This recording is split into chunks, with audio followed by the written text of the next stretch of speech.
Santa's got the beatus, man. And we are live. Welcome to the NBA Deeper Dive. It is Monday, December 16th. Nailed it. Whoo, that was close. I'm Josh Engleman. I'm joined by Chris Spags. We're brought to you by us. Sign up at Stokastic using the link in the description. You can get in behind our paywall for $0 as long as you sign up through one of our partners. It's very easy. Click the link. Everything you need to do is laid out in front of you. 6-game slate today. 2 games locking at 7. 2 games locking at 7:30. And then we take a nice 2.5-hour break until 10 o'clock and 10:30. So interesting dynamics in play with regards to late swap. We're going to break it all down over the next hour. So hit that like button, guys. It'll help us. Let's see if we can get that number up to 500 for today. As we're starting to get into the holiday season, give the gift of likes on this video. Spags, how's your weekend? It was good. It's stressful right now with football this time of year because best ball is the main thing I do content wise for so much of the year. And like it all comes to a head in week 14, week 15 for football. So every week is just like you watch your teams slowly erode and all the work you put in for the year slowly erode. So I'd say it's mentally taxing. I'll say sometimes gambling can be mentally taxing, but I'm excited to be here with you. Excited to talk some NBA. Slate's got some very obvious value. I feel like this is the NFL slate, feel kind of samey. But I'm excited to hear your thoughts on it because I'm sure you'll have something that'll make me feel good for this 6-gamer we got, our last 6-gamer for a couple days. Yeah, 1 game tomorrow, NBA Cup final. No games on Wednesday. 13, I believe, on Thursday, and then 3 on Friday. Wow, so we get a day off of doing shows on Wednesday. Normally you and I do a show then, and then Thursday we get the monolith slate then. I guess it could be worse. We had the one day that was like 15, right? Yeah. And then next week, I think Monday is 8 or 10, one of the two. And then Tuesday, no games. Wednesday, Christmas Day slate, which obviously we've got one every 2.5 hours until nighttime, which is the best day of NBA basketball that exists. Although, thumbs down to the NBA for their Christmas schedule this year. They missed the mark. They missed the mark. They're gonna get punished by the NFL on Netflix too. Like all the NBA social media talks. I mean, social media being what it is, but ratings being where they are with the NBA, they're gonna get their shit pushed on Christmas Day, I think, by the Netflix specials. Are they gonna say that the ratings for the NFL was bad for Christmas Day because that's just a streaming platform and doesn't have ratings? Because I feel like that's being missed in the NBA ratings debacle. They do have ratings. I mean, they have Sure. Nielsen does ratings for Netflix and stuff too. Like they don't But release everything, but they'll release. I mean, they released some version of the Jake Paul, Mike Tyson numbers, which I do feel like it felt a little bit bullshitty, but said that had like sure. 70 million people that watched. I'm sure for the NFL Christmas Day, they'll probably claim 70 to 100 mil. Yeah.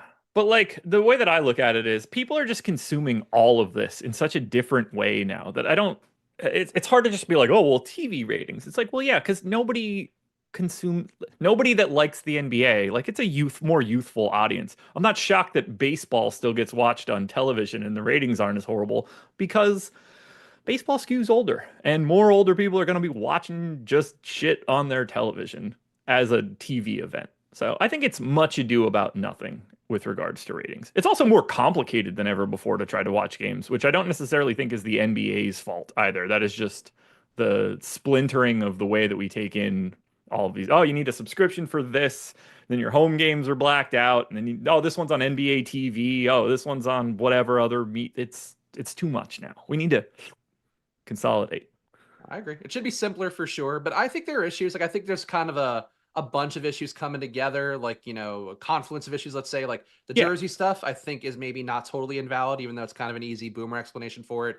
The court things for the NBA Cup may be confusing to some people. I could see that star talent going down, retired teams, lack of the parity is not great, lack of dynasties, even though people bitch about those. There's a lot of factors, but for gambling, the thing is like NBA is the same as it always is, so that's the positive. The star player one's really weird because like you can't watch an NFL Sunday and think like, oh, this is going the way that it should. The quarterback play is abysmal. They're running out dudes that just like legitimately should not be under center, including who's the dude? Is it the Giants guy that like really shouldn't be a quarterback? Not DeVito, the other dude. Not Tim Boyle is now where they're at, but yeah, Yeah. like would be their fourth stringer normally. Yeah, Wasn't look, I he mean, like total ass in college too in like a preposterous way? Yeah, I think that's it. I mean, look, the main thing really is like there's too much inventory for the NBA, too much inventory for the MLB. Like NFL keeps it somewhat premium by keeping it to 17, 18 games whenever they get to that, plus Yeah. the playoffs. Like that's probably the big issue here. But like for NBA, like that's why I think these DFS slates are interesting because it's like these are the premium times we have now where it's like you actually get a bunch of games and then you get a one game slate. It's like, all right, well, not I would much. love for them to roll back to like 66 games. I think that would help quite a bit. 82's a stretch. And I think you could add those back games back in if you needed to. The reason that I bitched about Christmas Day, Oklahoma City not being on the Christmas Day slate is a major miss to me. Well, they'll be on the NBA Cup on Tuesday, and I'm sure all the audience will be flocking to there. Yeah, like Spurs, Knicks, I get it. I know why the Spurs are there. Wolves, Mavs, you can make a pretty good case Oklahoma City should be in over Minnesota in that one. Sixers, Celtics, clearly I get what they were trying to do with that game. Didn't work out that way. I mean, obviously the Lakers were going to be there, but that's disgusting. And then Nuggets, Suns as the late game. You needed to get OKC in there. We all knew they were going to be good. Yeah, Put with the that many showcase spots, you on. could get the Thunder in there and like push your young talent, your team that, Yeah, and like they're feel going to good be team here for a too. while. Yeah. Like you need to start getting them out there because they're not going anywhere. Hmm.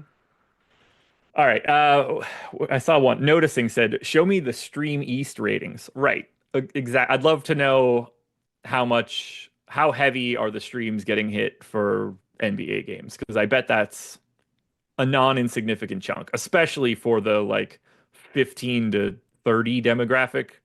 A lot of people are probably just streaming that shit illegally. I no more than 25K, I would guess. I don't think That that. feels real. Well, like on an individual game, sure. Like some random game, anything good, I would bet pulls bigger numbers than you'd think. Well, like even wrestling pay-per-views, 'cause I used to, Yeah, Josh and I yeah. both watch wrestling. You bootleg those sometimes. You don't want to pay for everything.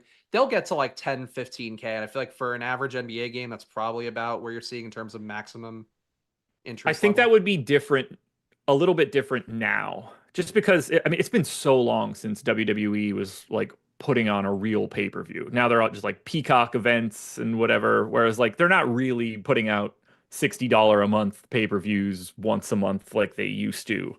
Whereas like I think people would run away from that and stream it illegally if they were. Like I'd love to know what percentage of people watch like AEW pay-per-views illegally. Or Yeah. even like UFC would probably be the better barometer for this now, since they're like an actual pay-per-view entity. WWE's been done on pay-per-view for ages now. Yeah, yeah, you might be I'm right. Like intrigued. it could be honestly up to. I think it could go up to like 50K. I still don't think it's as big of a number as people want because they want to blame that as like the reason things are going down. But anyway, that's TV business here. It's people tuning to Stokastic to hear our takes on the TV industry, and that's what we're Yeah. goddamn gonna give them. Bucks not on Christmas kind of crazy as well. That one, I mean, OKC should be there long before the Bucks are. Speaking of Christmas Day teams, we've got one in the first game. The Philadelphia 76ers are 3-point favorites in Charlotte, 216 and a half total. Second lowest total on today's slate, lowest pace for today's slate. Philly's going to be without a couple guys for this one. That's pretty common for what they've experienced so far this year. We have no Joel Embiid, no Caleb Martin, and now no Jared McCain, who's going to be out for a while, I would imagine, with a meniscus tear. I don't know if they've gone in and checked it out yet or found out how bad it is, if he has to have the trim or the removal, because that sort of changes the way his recovery would be. But either way, hope everything works out for him because he was off to a hell of a start. We're getting a bit of ownership here for Philly. Call it 10 to 15% on DraftKings for Maxi, George, Oubre, Yabusele. And then the most owned guy on the DraftKings side is 20% to Andre Drummond. Slightly different on the FanDuel end, where Drummond is unowned and $1,100 more expensive. The other guys, though, Maxi's 30, Oubre's 25, Yabusele's 20. Paul George is the exact same ownership on both sites. When you're looking at this on the DK side, do you have a priority coming from Philly, or are you just kind of getting all of them? How are you playing this Philly side? Because good matchup against Charlotte. My priority is Paul George, and I know people will go and be like, of course he killed them last time out. That's not the reason why that was a slate where I had Paul George over the field and felt pretty good at having him like 2% ownership. Put up 50 fantasy points the last time you saw him. That matters. But really the bigger thing is the rates for him. So far this year in court time without Embiid, without McCain, things concentrate a little bit more for him and Tyrese Maxey. He's averaging about 1.26 fantasy points per minute, 34% assist rate, 28% usage, both meaningful jumps up. Maxey has been kind of lateral with those guys off the court. So Paul George to me is a priority. I'm getting him in about 38% of lineups compared to the fields. 15, think he's a strong play at 8,300 as well. Price tag feels about right for him to have that upside.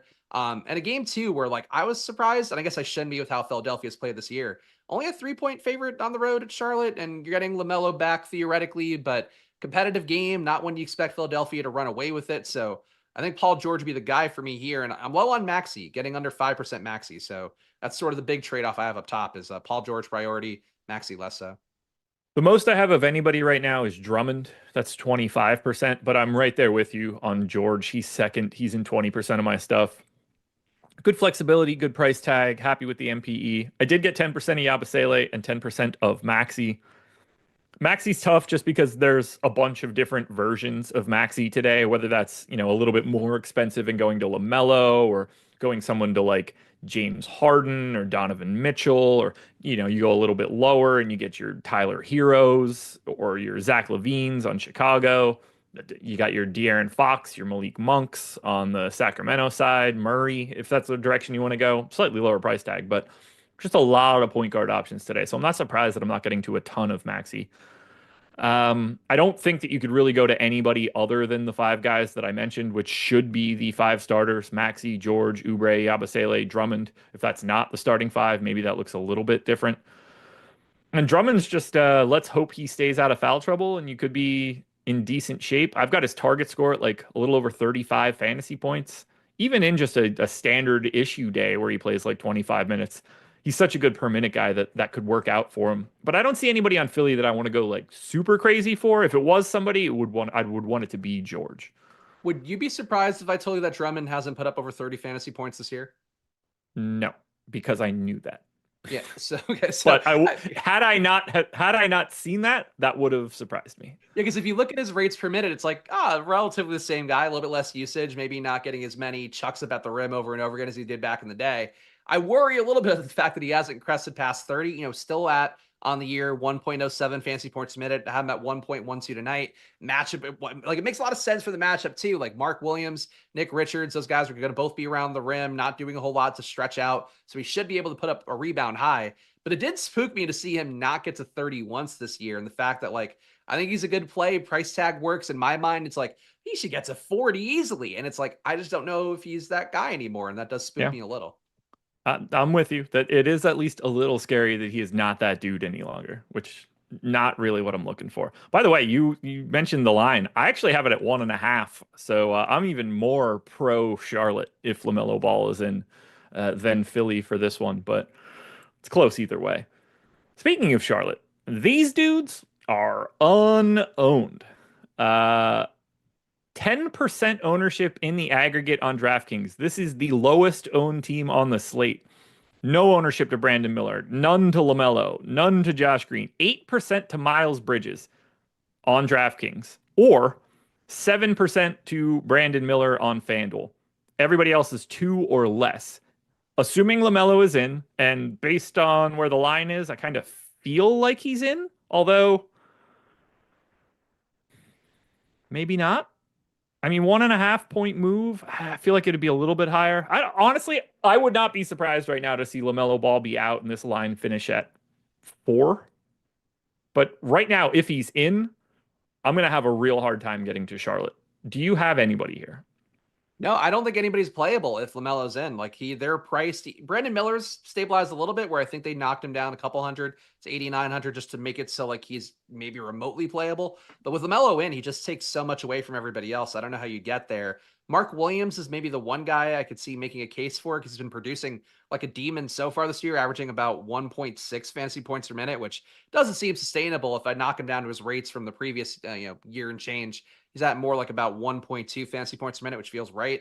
But really here, LaMelo being in, I think all these guys unplayable. If LaMelo's out, Miller gets more playable, Bridges gets more playable, maybe Micic / Isaiah Wong got a lot of minutes last time out, which I don't really get the reason for that. They were in love with KJ Simpson briefly, moved off of him. Then they were in love with Micic, playing him a ton. Then Wong got up to over 20 minutes. So it could get weird if LaMelo's out, but I think right now, if he's in, I think he plays, and I don't think there's anybody you can play if he does. Yeah, he's been out for 7 games, I think, and in that time, all of these guys' salaries have climbed because he wasn't there, and everybody got more minutes, more whatever. And now, if he's back, all these guys have inflated price tags, and that's why you see them pulling essentially zero ownership. So, not a great day to be getting to the Charlotte Hornets. Ezidinobi, I don't know how to properly say that, but your glazing of Giannis and Dame right now is very interesting. If you don't see anybody beating Milwaukee in a 7 game series, you desperately need to get your eyes checked. There, Well, you need to find an optometrist stat. Two well, two pairs of glasses, maybe you need like 2 or 3 pairs of contacts and LASIK or something. I don't know what it is, but you should be able to see that because it is likely. this prisoner of the moment because they're on a hot run right now. Like, yeah, they're doing okay. They leveled out from starting the year poorly, and now they're back to where they are, which is better than a 500 team, but probably not. They're Well, not. they are currently 27 to 1 to win the NBA title. Those are the 10th highest odds. So I hope you're unloading a full clip on that one because that's what you should be doing if that's what you think. They're also not the team that you think they are. Not nearly enough talent. You need Chris Middleton to go to wherever the hell LeBron just went to bring his body back to normal. LeBron thing is so weird. That's one of the. I know they didn't say it that he went to do platelet spinning or whatever. But then they said it was like personal stuff and like everybody's being vague. Jeff Teague did like an hour podcast about it, which I didn't get to listen to yet. It's like it seems like there's a lot more brewing beneath the surface of that situation that we haven't fully gotten the truth on yet. Well, assuming what happened is what I think happened, I think you kind of say personal stuff when you're like, hey, he's going to go inject himself with all of the new state of the art shit to make him not feel like a 40-year-old man. And like, you can't put that in the injury report, or JJ can't say that during a press conference. So they're like, he'll be back when he's back. He's dealing with some stuff. Yeah, he's dealing with having infant blood cycled through his body to bring back the fountain of youth. This Christopher Reeves on South Park style, where it's just cracking him open. Exactly. Exactly. All right, guys, schedule for the rest of the day. Very easy. NBA Live Before Lock coming up next. They'll go from 6 o'clock till 7 o'clock, take you all the way up until that 7 p.m. lock. But we don't stop there. There's 2 NFL games tonight. Was I told that correctly? Yeah, doubleheader. Well, we've got NFL Live Before Lock tonight as well. So if you guys are looking for more content today, you're in luck. It's a great time to be watching Stokastic stuff. 7 p.m. Eastern time, you get NFL Live Before Lock with Laffy and Matt Kajeski. So I think Andre Jackson is a game changer. Whatever drugs you're on, I want them to. Miami, 4.5 point favorites in Detroit, 219.5 total.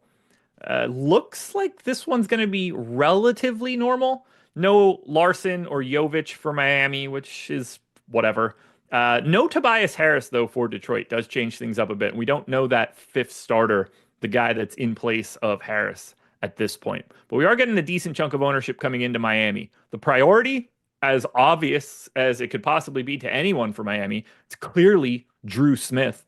27% owned on DraftKings, 32% owned on FanDuel. He's still only 3,800 on DK, even after like playing a bunch of minutes over these past few games. Hasn't really had much of a price boost. He's in 35% of my stuff. I find him very easy to get to.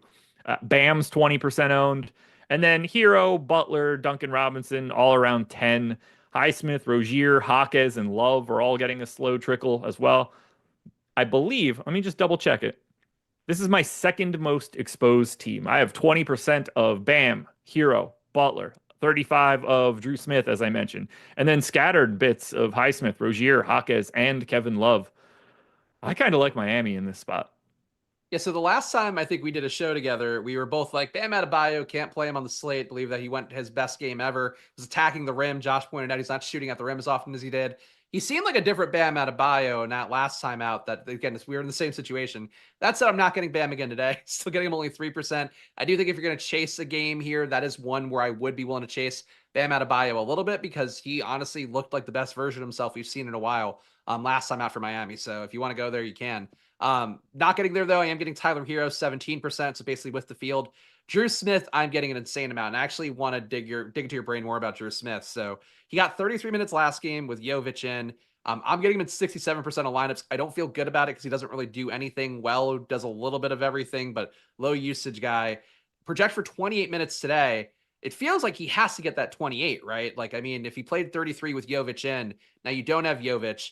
They could, I guess, give more to Rozier all of a sudden, even though he's totally out of favor. They give more to Alec Burks, but he seems out of favor. How does Drew Smith fail? Because I really don't. I don't want to play as much Drew Smith. That's how I feel about it. I mean, he fails by being Drew Smith, which would be my guess. I think the interesting game to look at would be the one from the eighth, where he played 26 minutes. Rozier got up to 28 at that point. I think that's probably, I don't want to say that's like the floor of Drew Smith's minutes because the bloom can come off the rose here pretty quickly, but he got 29 in the game before that. That was another one that had no Jovic. Both of those examples had no Jovic. I think 28 makes a lot of sense. I think he could even be out there if this game gets out of hand positively or negatively for Miami because they're just pretty low on dudes. It's not like Bam and Hero and Butler and all those guys are going to be out there. I could see Drew Smith sort of running the bench mob as well, and he could sneak into a couple extra minutes. So just because of that path and the fact that he just seems to be a legitimate part of their rotation. I mean, he's played the fourth most minutes of anybody over their last three games, and it's sort of the same setup that we have right now. I like him in 28 minutes. You don't need a ton out of him. It's not going to feel great because it's Drew Smith, but he's just so easy to get to because he's 3,800. Yeah, and there are no comparable values on the slate either, where it's like, yeah, you could pay up a little bit more, get Malik Beasley, you could pay up a little bit more, get Jonathan Mobo, but there isn't like a sub 4K guy you can go to. You're looking at maybe playing Amir Coffey and hoping you get blowout run for him where he gets to shoot a little bit more. There isn't an easy way to fade Drew Smith is my main thing here. If you can think of a way for you people watching this video to get away from the fact that he's the chalk of all chalk, if Andre Jackson's on the slate, he's not, but like if he were and you want to play him like crazy because he's the thing that's changing the title picture, then please play that guy because Drew Smith does not make me feel good to be getting this much, and the field will be getting him, I think, even more than the 30% being projected right now.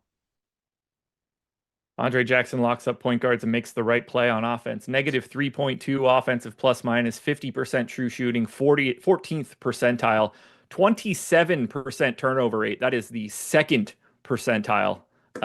It is not going well for Andre Jackson offensively. One of the worst offensive players in basketball right now. But yeah, he's good on D. No disagreement there. He's like a shittier version of Dyson Daniels. Take that for whatever you want to take it as. The chats, I feel like both, obviously this chat, Stokastic chat, but every chat out there on YouTube always has these weird takes where it's like, this guy, Andre Jackson, is going to be the game changer. Somebody in my chat on Splash Play yesterday for the NFL slate's like, it's a big time Devon Vele spot. Devon Vele had 0 targets for 0 catches for the Broncos. It's like, just sometimes these guys aren't really key players because they're not key players, and that's okay. That's not the thing that changes everything. Andre Jackson, 3 out of the last 5 games, 8 minutes, 12 minutes, 11 minutes. They don't enjoy having him out there. No, they want Middleton because if Middleton plays well, that actually matters to them to win a title. Yes, it does. And I don't think he's going to be doing that anytime soon. Let's get to Detroit. I would love to shit more all over this Bucks take, but I'll save that for a day when they're on the slate. Who do you think starts for the Pistons in place of Tobias Harris, obviously? I would like to see Malik Beasley because I don't know if I would trust him as a value play if he weren't. I think the minutes seem to make me think Beasley, projected for 27 minutes by Stokastic today. So that's the way I'm assuming things are right now, but I guess it could be Oscar Thompson, and then they just don't play him a lot of minutes besides the starting stint. But it seems like it kind of has to be Beasley. Could be Fontecchio, I guess would be the other. The assumption is Fontecchio, I can tell you that. Okay, so yeah, he's only getting 21 minutes from Stokastic. Been a not great producer on the year, under 0.7 fantasy points per minute, so not doing a lot, but if he gets the starter nod, I would think he picks up more ownership than the 6% he's projected for right now. I don't think it'll move too much because he's a piss poor per minute guy, but 3,200 power forward really works. My assumption is it's him, and I gave him 23 minutes with the assumption that like he can get more minutes and be parting in the closing lineup, but he can close. Whichever one of Hardaway or Beasley isn't doing it could close. Ron Holland can play well and take it. I don't think they're going to play Asar Thompson enough minutes for this to be the spot that they do that. They have really just not seemed like they want to do anything like that with him. He's just playing like 13 or 14 minutes basically every night. It'd be interesting to see if it was him. I'm leaning Fontecchio right now, but I think my second choice would probably be Ron Holland. Oh, interesting. Yeah, Holland, if he starts, I mean, not a terribly bad producer, slightly better than at least than Fontecchio, 0.75 compared to 0.69. But yeah, Holland, the rotation's still too deep, I think, for like one guy to look better than Beasley does right now. Beasley's been pretty much commanding a lot of usage, projected for about 26 minutes by Stokastic today. I think Beasley looks like the best play, but if one of them, if there were a weird starter where Fontecchio started or Holland started, I might consider taking that shot just because there's no value on the slate. I got to 10% Fontecchio for how I have him. I actually did get a share of Asar. I hope that goes away. The guy that I got the most, though, is the guy that you should get the most. That's Cade Cunningham, 9,600. So, put him in that same conversation that we just had about someone like Tyrese Maxey. But I have 20% of Cade at this point. Look, if this game is going to be competitive, if Miami's going to be able, or if Detroit's going to be able to, try to pick up a dub here, just feels like Cade Cunningham's going to have to do a little bit more. And he already does a ton, scoring, assists. He's getting there with rebounds. It's nice to see him finally climbing. I got a little bit of Hardaway, a little bit of Beasley. I don't know what to do with Duren and Stewart anymore other than basically just avoid him. Are you getting anything else from the Pistons? I'm getting Beasley a lot, getting him at 40%. So that is my biggest stand here. Half the field on Cade, double the field on Jaden Ivey. Jaden Ivey and Cade Cunningham, at least so far this year, without having Tobias out there, I've kind of concentrated production. Both guys going up above 30% usage. Jaden Ivey jumps to a 32% assist rate. Cade Cunningham a little bit higher at 46. I think that for Jaden Ivey, probably getting close to a spot where you can afford him and play him. But I'm with you. Like Cade, if I were to prioritize anything, it would probably be him. That's not value, but Beasley as a value, I think, just looks pretty strong with shooting guard, small forward eligibility as well, and under a 5K salary. Yeah, Malik Beasley right now, 25% owned on DraftKings. And for the FanDuel folks, it's 3 because he's $700 more expensive. But yeah, I'm happy to get to Beasley. I mean, he's going to get those threes up on the days that they fall. It's going to be great. On the days that they don't, that guy's not going to do a damn thing else. Let's see how Miami is at giving up threes. Does this strike me as a Beasley spot? Give up a little bit more, 35.9% in a rolling sample over the last year and change compared to Detroit normally shooting 35.6. They are 22nd percentile in threes allowed. They give up a lot of corner threes. They tend to cut out the non-corner three variety. So something to Corner keep in mind. A little extra data point. Yeah, Beasley shooting corner threes 27% of the time that he's shooting. So not a bad rate. No, I mean, you want him to take as many corner threes as you could possibly allow. Get that dude, any shot that guy can take where he looks like he's semi-open, it should go up because that's one of the better things the Pistons can do is just simply let Malik Beasley shoot as many threes as he possibly can. Let's see, where is he on the corners? I know you just said it. Fontecchio actually shoots the biggest percentage of corner threes, but obviously relatively limited sample. Beasley's the highest of anybody that plays a ton. Ron Holland getting the corner threes up 46% too. of Ron Holland shots for corner threes. Yeah, Ron Holland's getting them threes up. But yeah, I mean, otherwise, Tobias Harris is one of the others that get them up there. So whoever's sliding in between Fontecchio and Ron Holland should be filling that similar role of jacking up corner threes. Anything else you want to touch on here for Detroit? I don't find them to be all that interesting to talk about until we know who that fifth starter is. Yeah, now for right now, Beasley looks pretty good. And yeah, Fontecchio, Holland, one of those guys opening up by starting and getting a little bit of a minutes boost. Willing to go there if they do. The Cleveland Cavaliers are 10.5-point favorites in Brooklyn, 215.5 total. Cavs are the second lowest owned team on the DraftKings slate and probably the same situation on FanDuel. 10% ownership to Garland on FanDuel, 9 to LeVert on DraftKings. Those are the two highest on either site. There's no ownership to Mitchell, none to Allen, none to Garland on DK, around 5 for Mobley, and then LeVert is just shy of 10. The only guy that I got is Karis LeVert, and I don't exactly have a lot.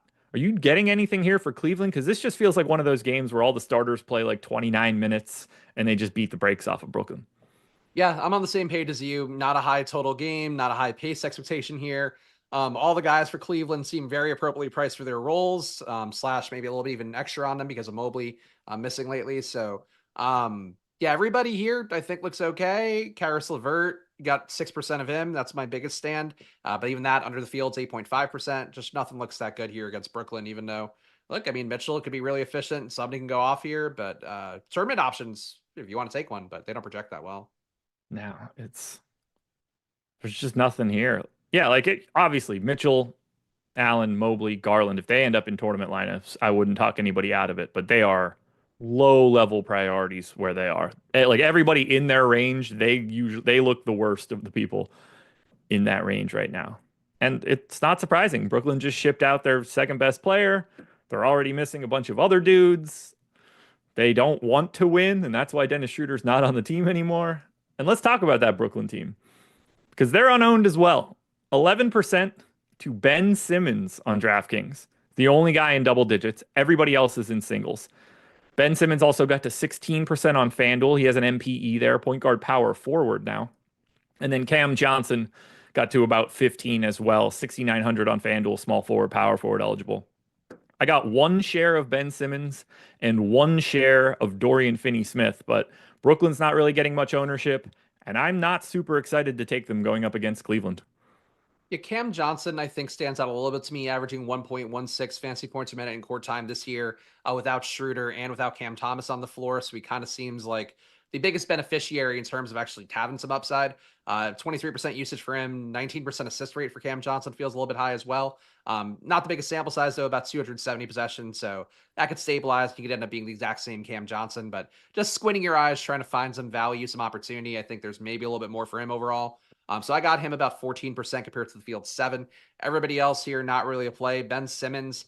Simmons theoretically could play like 27 minutes, I would think, based on what he's played so far this year, but project for 25.6 today at $5,500. He doesn't do it either. The rotation's still kind of deep, even though they lose Schroeder. Like, you're not really gaining a ton of new, like, you're not really consolidating meaningfully, at least based on the expectation.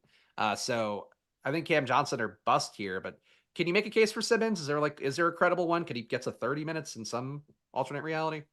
So I was on our projections call earlier today, and shout out to Rich Green for this one. He said, now this is coming from Ben Simmons. Ben Simmons said that his minutes limit is like 27.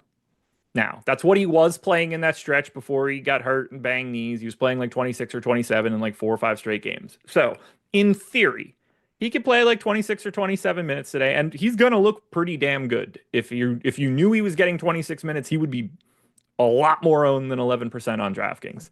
Still scares the hell out of me though. Yeah, I can see it, but like I don't love it. I mean, even at so it's 25.6 is the stochastic projection right now. Even with that, I mean, I'm only getting him at a 25.1 projection. Granted, I maybe could have juiced his rates a little bit more. Stochastic does have him at 27.3, which gets you closer to being able to play him. I mean, look, he can kill in a short amount of time. It's just like if it were any matchup besides Cleveland, if they're playing Chicago today, you could talk me into Ben Simmons at 5,500 and him putting up 1.7 fancy points a minute for a 25-minute stint. And that's enough to get you there. Against Cleveland, I just don't see it really.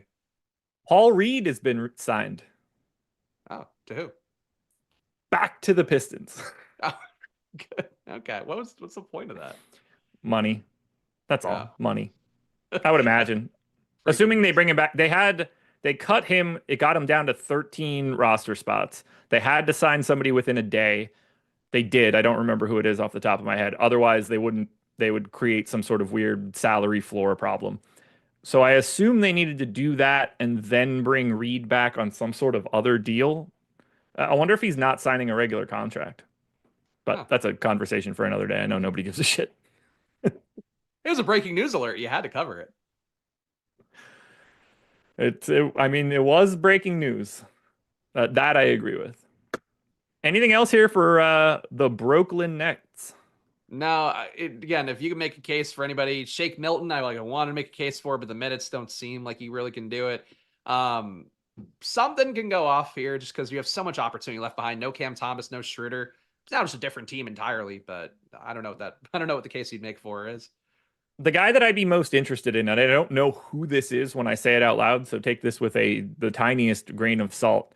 The guy you want is the guy that's going to play no matter what happens in this game and could close. in and like play the fourth quarter if this game goes the way that most people would think it's going to go. And I don't know who the hell that is because all these guys are terrible. So Penny Smith just out there running the offense. I don't think it'll be him. I don't think it'll be him. All right. I mentioned this at the beginning of the show. I'm going to mention it again now. Click the link in the description and sign up at Stokastic. It costs you nothing. You don't have to pay us $1. No money whatsoever comes to us. You sign up through one of our affiliates for a pick'em site or a sports book, and you get a month of whichever sport you choose on us. All you'll have to do is make some sort of deposit to whichever site you're signing up for. They're going to give you something, bonus bets and free plays or deposit bonuses. So it's costing you nothing. You're getting something extra from our partner, and you're getting a month of our tools. That seems like a really good deal. If I'm you guys and I've never done this before and I could sign up at one of those sites, I'm going to check the couch cushions for as much scratch as I can and make sure I can make that deposit and get the free month, because the amount of value you're going to get out of that for no cost to you, unrivaled in the industry as far as I'm concerned. So if you guys want to come in at Stokastic, use our sims, our projections, our ownership, our premium Discord, all you got to do is click the link in chat or the one in the description. Follow the instructions at the top of the screen. It's laid out perfectly for you. Links are all there for whatever you need. What is this? Oh, I didn't read this 34 minutes ago.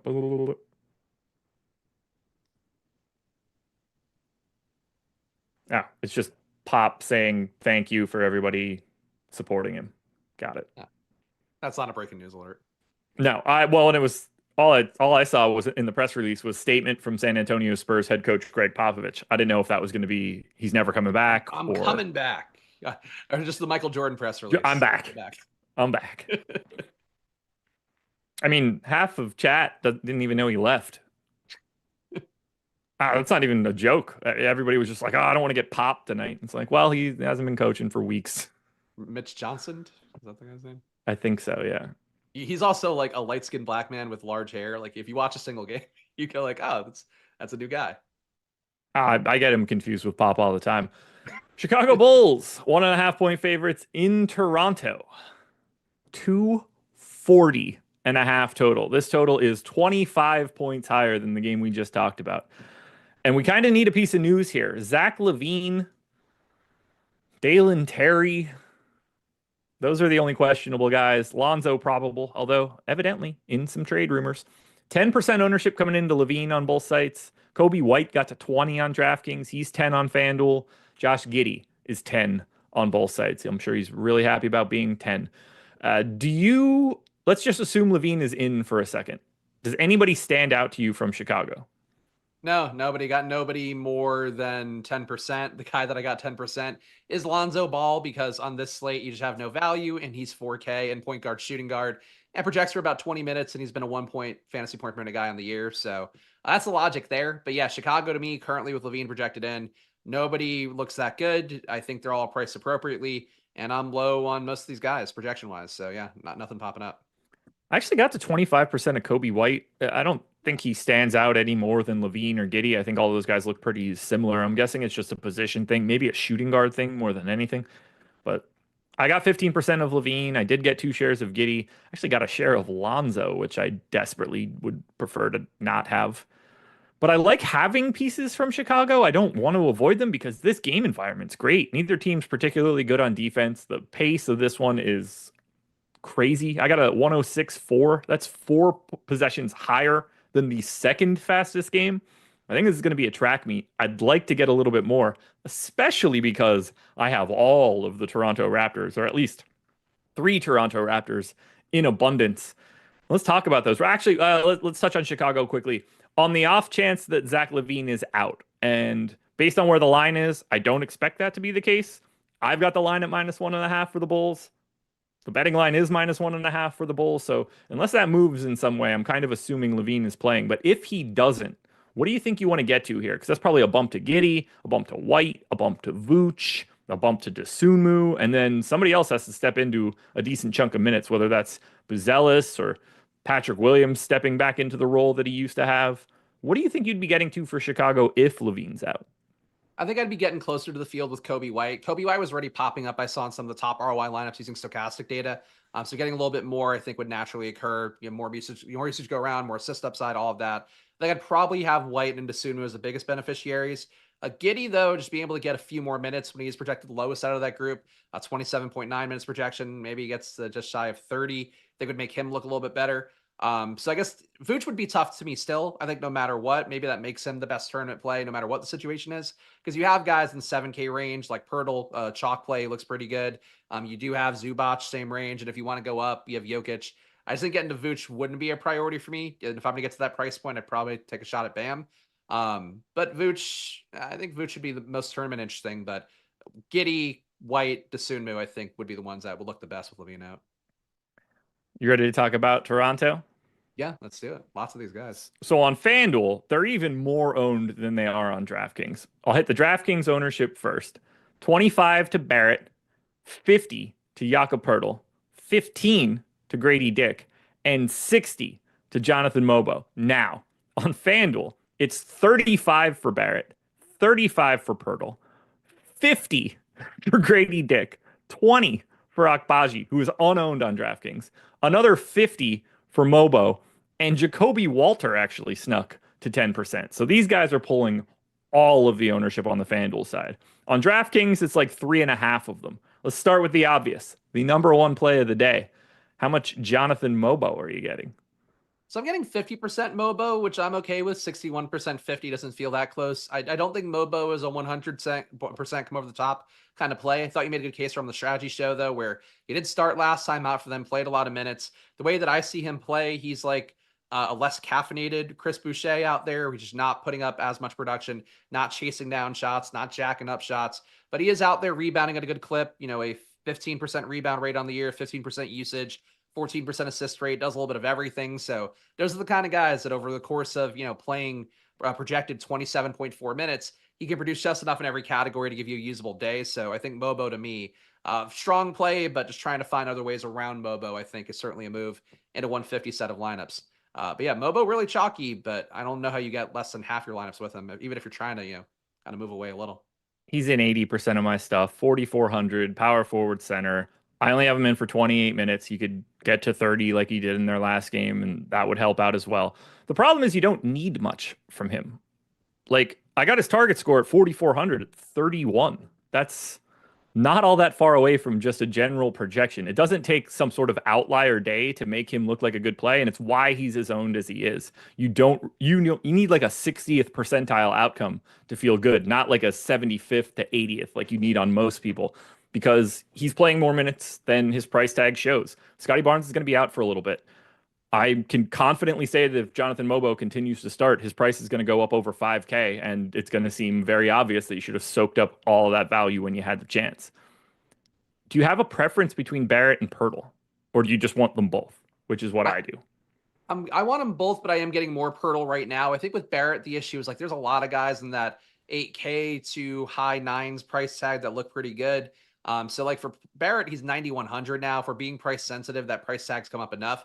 I do have him highly projected today. Have him at 49.3 fantasy points. Stokastic has him at 46. Both look good enough, but for me, with it being an extra 3 points, I'm going to get Barrett more than the field. So I'm getting him 31% compared to the field's 25. That feels good.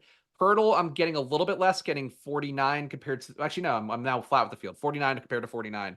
So Poeltl, more of a priority play at center. I think he's kind of cheap for the role. Barrett now towards his price ceiling, but he could put up 60 here, and I don't think it'd be a shocker given the matchup and how good he's been. He's been a demon with Quickly and Barnes off the floor. I have him at 1.4 fantasy points per minute with those rates today. Like, I like Barrett a lot. Yeah, I got 40% of Barrett. I got 40% of Jakob Poeltl. I'm more than okay with both of those numbers. If Jokic wasn't on this slate, it might look even different for Poeltl. You'd have even more. But those three guys, I don't really know how you dodge it. How much dick did you get today? I've got almost 3 times the amount of dick the public has, so that's pretty Oh, Damn. Got a 43% Dick. So relative to how much that sounds, 100% Dick would be great. 43% Dick, though, will be more than the public's 16% Dick. So he's been quietly pretty good. I mean, maybe it's not even quiet at this point, especially for the FanDuel players tonight. But, 26% usage in court time without Quickly and Barnes, 0.97 fantasy points per minute, rebounds a little bit more, assists a little bit more. He has the upside, obviously, to score more, and frankly, they may have to in the spot, given that total. So I like Grady Dick a decent amount at 5,900 shooting guard. Sign me up. Just give me Dick plug it in every hole in a lineup. I got you. What am I supposed to say to that? Oh, by the way, if you like Dick, yeah, you'll like it a lot more on FanDuel. He's $700 cheaper, and he's shooting guard small forward instead of just shooting guard. So that's the reason that he's pulling 50% ownership there. Do you see yourself getting to anything else here from Toronto? I assume Davion Mitchell is in most. No, the field's at 1% and I got 0. Again, there are too many guys in there now.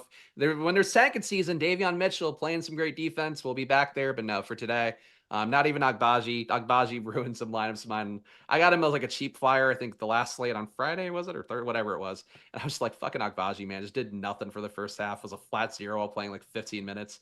I hate Agbaji, but yeah, not getting him tonight. Alrighty. That's the one you want, though, guys. Lots of ownership coming in Toronto. And for Barrett, Pirtle, and Mobo on the DraftKings side, I don't know how you dodge it. They all look good. All right, game number 5, Denver Nuggets, 1.5-point dogs in Sacramento, 237 total. Q tag on Christian Braun matters because if he ends up out and we get it early enough, that's going to create a decent chunk of value on someone like Julian Strawther. Probably makes Westbrook look a hair better. Probably makes Peyton Watson look a hair better. Now, these guys are getting no ownership right now. Denver's really not getting anything. 20% to Aaron Gordon on DraftKings, 17 to Jokic. And it's basically the same sort of story on the FanDuel side, single digits for everybody else. I had a lot of Jokic this morning. I don't now. I have 10%. I got 15% of MPJ, 10% of Aaron Gordon, but I have a lot less Denver than I had earlier today, and I kind of want Christian Braun to be out. How much Jokic are you getting to? Because he is quite clearly the top projected play on today's slate, and there isn't even anybody on his corner. He's about 15 points higher than number 2. So, like, he's a play I'd love to get to. 12-2 salary as well. You're getting technically a little bit of a discount compared to when he played the Clippers and bombed out there, though I wouldn't say that was on his fault. They just smoked the Clippers, beat him by 30. So for Jokic, I would love to get there more than I am, but I'm getting him about 2x the field, 30% compared to the field 17. So I'm happy with that exposure. I think it's tough to pay for him and feel good about it. Then there's enough centers as well. Like the Drummond Pirtle combo feels pretty cozy to me. Bam, I don't think is that bad. Like there's a lot of guys you can go to that aren't him. So that's the tough part. And that might be, semi values, but I could still give you 50 points. So that's the trade-off. But yeah, Jokic, he's just so much better projected than everybody else. If you can get there, please do get there. Cause like he's a smash play against Sacramento, especially. Yeah. Now, if Christian Braun ends up out, my assumption is that Julian Strawther would take that spot. And if you give him 10 more minutes, take him up to like 28 or something as a $3,800 shooting guard small forward, that's going to be a value play that people are going to be getting to quite a bit. Lots of flexibility. But that also might not come until 9 o'clock, and then you only have 2 games to swap. So something to keep in mind because that will create value. And if he ends up out, Julian Strawther will probably look like the number 1 sim ROI play when all is said and done, just because of how that news is set up. So keep your eyes peeled for it. Then we get Sacramento. So they are going to be without Kevin Huerter here today. They're getting a little bit of ownership, but I don't know what the hell the rest of this team is going to be. 20% ownership to Fox on both sites, 10 to 15 on Keegan Murray, 10 to 15 on Sabonis, nothing for DeRozan on DraftKings, 20 on FanDuel, and then 20 for Monk on DraftKings, 35 on FanDuel. This is actually my biggest fade of the day. I didn't get to any De'Aaron Fox. I'm under on Sabonis. I clearly don't have DeRozan, and I have half the field of Malik Monk. The only guy that I'm over the field on is a little bit to Murray. I have 15%. And I got to 10% of Keon Ellis, who could play anywhere from 16 to 28 minutes today, and I would believe it. What do you want to get to here from the Sacramento Kings? Because I could understand the appeal. The total's nice. Yeah, I'm getting 15% Fox, so I'm under the field on him, Okay. getting 15% Monk, under the field on them. But I do want to have some representation there. When I was kind of tinkering for hand build, because I'm going to put in like a single entry, a couple single entries tonight because of the NFL slate going on. For Fox, I was like, he's cheaper than Harden. I think the game's more competitive. I think that all aligns for me. Price tag for him's come back down finally from the time period where he went nuts with both Sabonis and DeRozan out. Now we're back at 89 or 8,700 on the slate on DraftKings. I think for Fox, he's at a pretty good spot to go to here. So I like him a lot in terms of where I view him. If I were going to hand build, I would put him in. But for projection wise, I'm just not getting him as much, I think, because there are some easy ways to pivot around that, some values, maybe a point guard. We talked about a lot of the guys you would get instead of Fox. So 15% feels okay to me. But if you got to, 25, 30, I certainly wouldn't be mad at it. And honestly, same thing for Monk, but to a lesser degree. I would have liked to get a little bit more here. I love the total of the game. It should be ultra competitive, but the problem is Fox, Murray, Sabonis, DeRozan, and Monk already play a shit ton of minutes. So like Herter not being here, I mean, maybe they consolidate and everybody just plays like 38 or 39 and they really keep it trim. Or these guys just continue to play like in and around 36 minutes and they're already priced where they're supposed to be. And I think that's kind of what's happening here. Obviously, like it feels better for Monk, but he's already starting and playing like 33 or 34 minutes a night. So there's not much more he could take from it. I'm fascinated by Keon Ellis because if they just consolidate, he could conceivably play, like all of the minutes that Fox and Monk and DeRozan just aren't on the floor. Like he could just constantly be swapping in and out for these guys, soak up like 28 minutes off the bench, and then you don't have to play your Doug McDermott's or Jay Crowder's or any other of these extra idiots that are at the end of the Sacramento bench. But I don't trust him because the coach clearly hates him. So it's not something that I want to get too much of. As I look at it right now, I'm fine with getting to any of the starters. I think they should all be in that like 10 to 15% owned range, but I really didn't get all that much. I only have 40% total of the Sacramento Kings, one of my least exposed teams. Keon Ellis kind of looks like Fontecchio. Not quite a good enough projection, but you get Yeah. the Kings. All righty. And I guess we should mention Keegan Murray is questionable with left ankle soreness. If he happens to end up out, one of Jay Crowder or Doug McDermott are probably going to project like a decent enough value because they're just out of guys. Colby Jones might be somebody that you can get to at the flat 3K shooting guard, small forward eligibility. So that will change up Sacramento quite a bit if Murray happens to be out because then you're just taking out a 35-minute a game guy and they're already shorthanded with no Kevin Huerter and no Trey Lyles. Final game. Are you ready? I'm so ready. All right, 1,500 people in here, only 136 likes. That doesn't seem like nearly enough likes. If you guys can help us out here, run that number up north of 200. Make the Live Before Lock crew feel a little bit better as we break down this gem of a basketball game, the Utah Jazz, 8.5-point dogs in LA, taking on the Clippers. Jordan Clarkson is now probable. He was questionable earlier today. Everything else is pretty normal for Utah, and they are unowned. 9% to Walker Kessler is the most on DraftKings, 11 to John Collins on FanDuel. Currently, Utah has 24% total ownership. That is the third lowest owned team today. I got 2 shares of Markkanen, and that's about it for wanting to get to Utah here. I don't see it. I like some of the pricing here, but these guys are not fun to roster.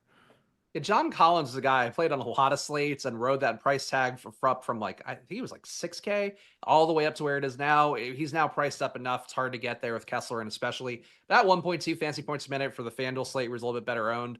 Is he taking that shot more on DK? A little bit hard to get there when he's creeping up on 8K. Walker Kessler, I'm getting as a semi-center value. I think he and Pirtle will play well together. He in lieu of Pirtle in some lineups looks pretty good. So getting Kessler in 23%, kind of bang inside matchup versus the Clippers maybe would be the hope for that if we're going to try to come up with some logic for it. But really, it's the price point. The projection looked pretty decent to me. And the rest of the Jazz, nothing at all. I think Markkanen, this has been kind of awful on the year. Hard for me to get there projection-wise. He's at 32 for Stokastic projection. I'd have him at 30. He's playing under a 1 fancy point per minute pace on the year, which is not good for Markkanen. Not a big case for the Jazz side. Clipper side looks infinitely better, it seems.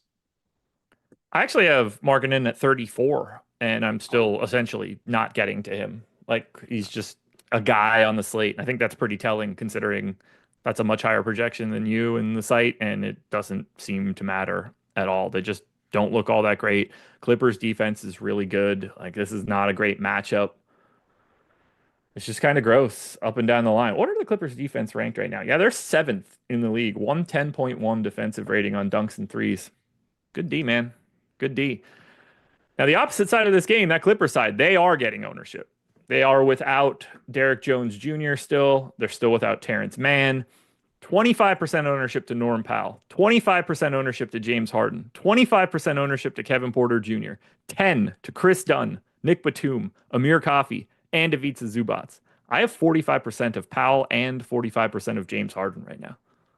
Yeah, I'm on the same page with you as Powell, 45% there. I'm getting 30% Harden, 27% Zubac, 27% Kevin Porter Jr. It looks like a good spot. Not a big spread here favoring the Clippers, not as much as it maybe feels like there should be, given how kind of hapless the Jazz are. But if it's a competitive game, I think Harden feels pretty good.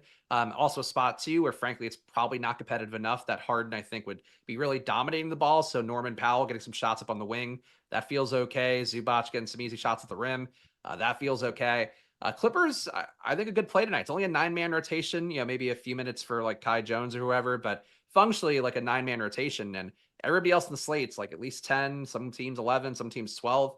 So having that concentration and a matchup that's close enough with Utah that you expect them to be competitive in it, and the Clippers have a good total. I think they're actually a pretty fun team to get pieces from today.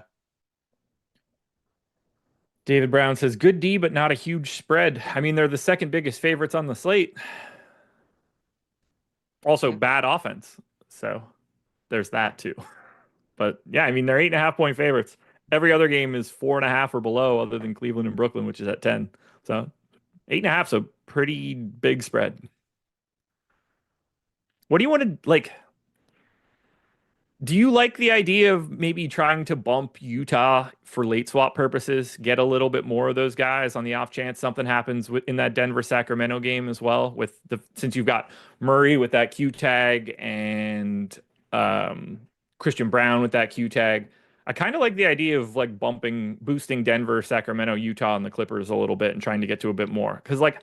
I don't want to have nothing of Utah. I think I would rather have a little bit more, a couple extra bullets in the chamber if I need to make those swaps, because I think those swaps are pretty valuable.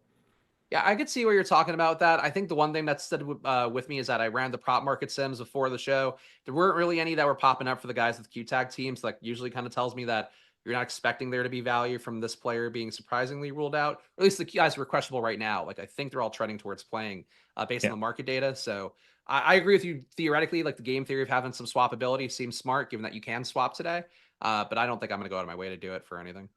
Fair enough.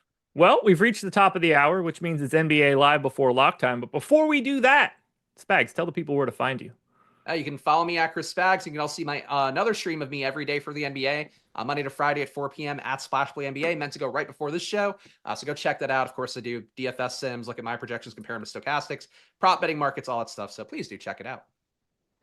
Alrighty, folks. Thank you for getting us up to 200 likes. Don't be afraid to keep hitting that thumbs up button. No, I wouldn't mind it. NBA Live before lock coming up next. And then NFL Live before lock after that. We're not going anywhere till 8 p.m. tonight, folks. Stick around. It's going to be a good one. Enjoy your Monday.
Some people want to see my nuts.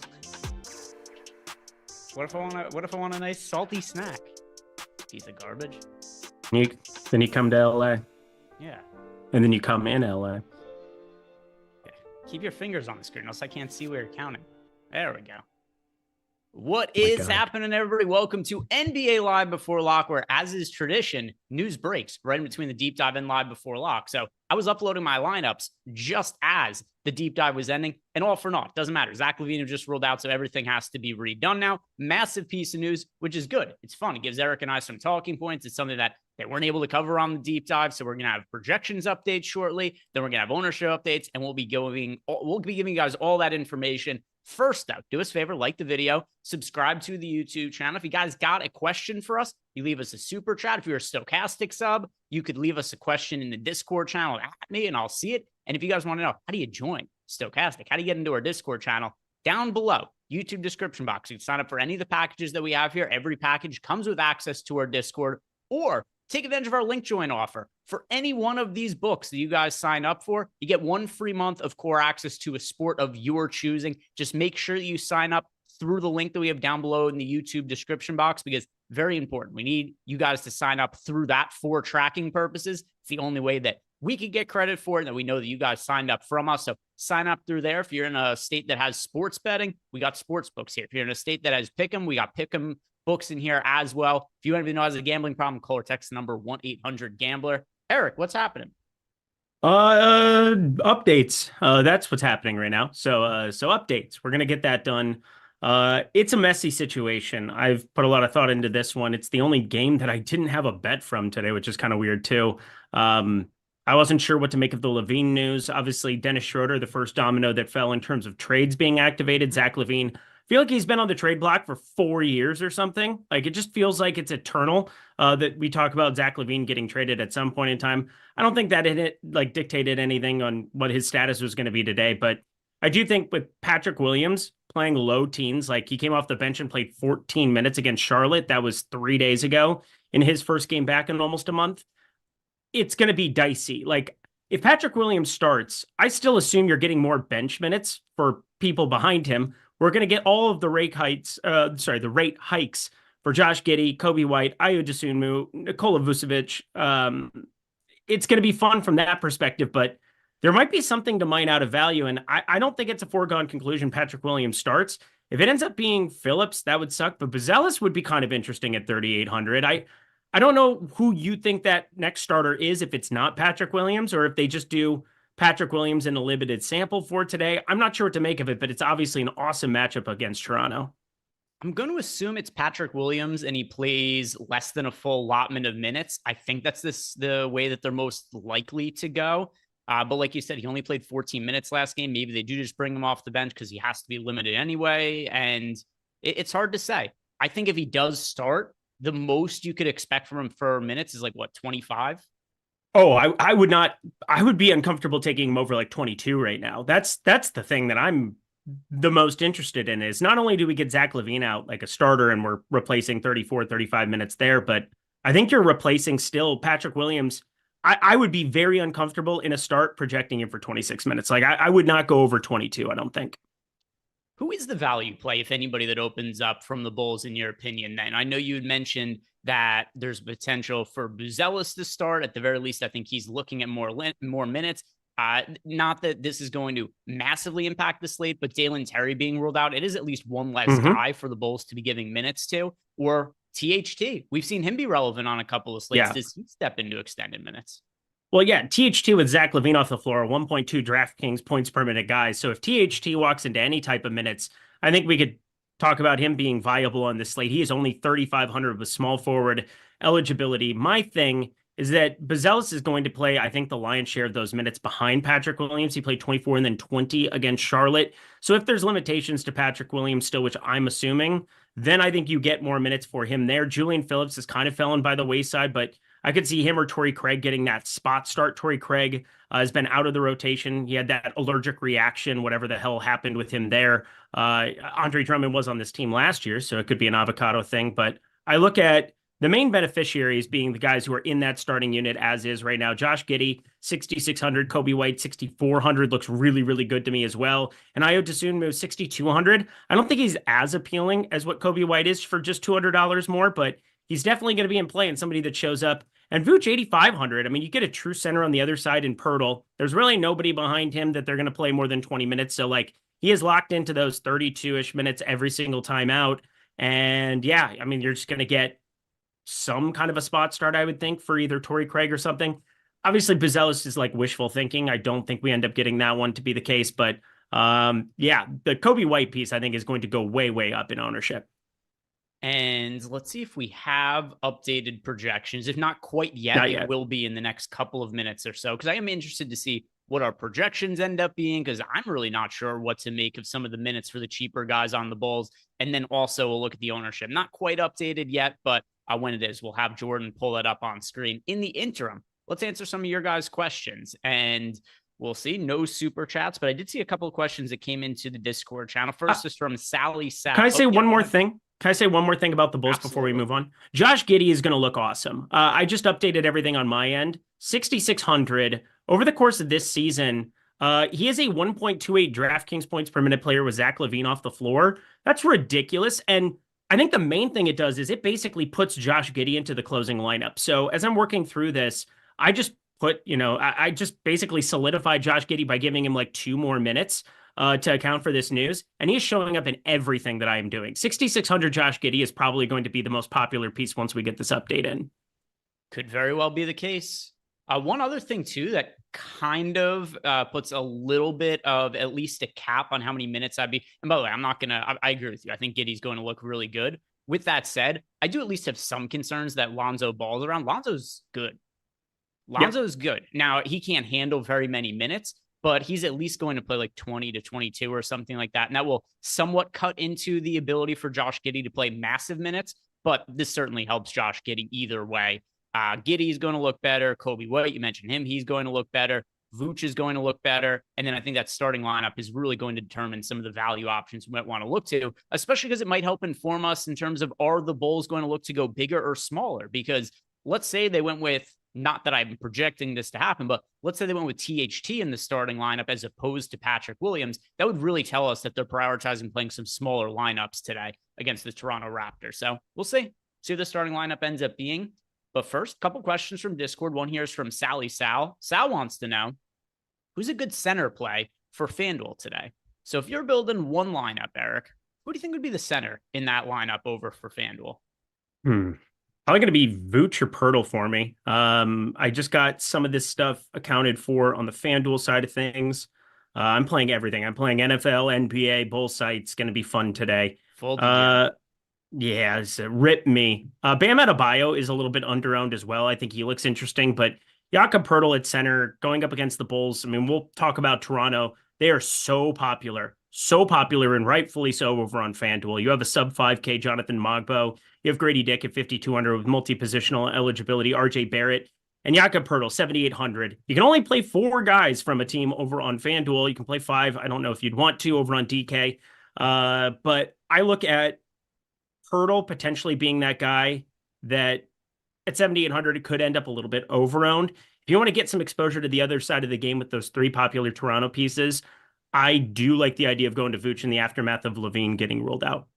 Yeah, I think Bam looks good as well at 8,300. I'm curious to see what the ownership difference ends up being between Bam and Vooch, because they are only separated by $100 in salary. Now, prior to this news, we had Vooch projected for about half of the ownership of Bam. I assume now it's going to get a little bit tighter, maybe even Vooch being more popular of the two. But I like Bam Adebayo quite a bit over on FanDuel, and he projects well for us. If you wanted to be really contrarian, I've got a guy, Eric, it's never worked out when we've played him this year. Do we want Nuke of the Night? Do we want to just save it? Or do you want to use it now? Oh, it's not a Nuke of the Night. It's just a contrarian play. Got it. Go ahead. Because I only have a few lineups with him, but it's enough to be overweight to him. Who's a center who's in a good spot that every time we've thought this guy's in a good spot, he's just absolutely shit the bed?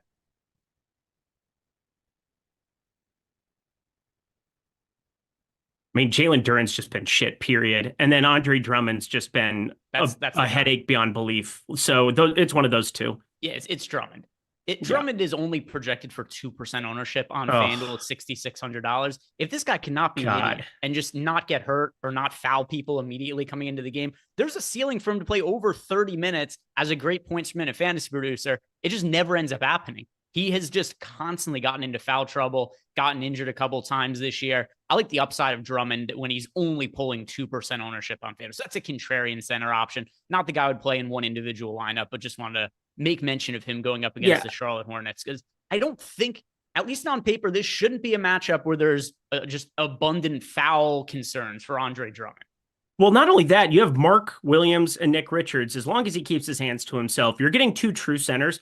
Don't forget how many small ball lineups we were talking about with Charlotte, where they'd go Diabate or Grant Williams pre-injury. Like, there were so many times Charlotte would go small ball and run some of these kind of Drummond centers off the floor.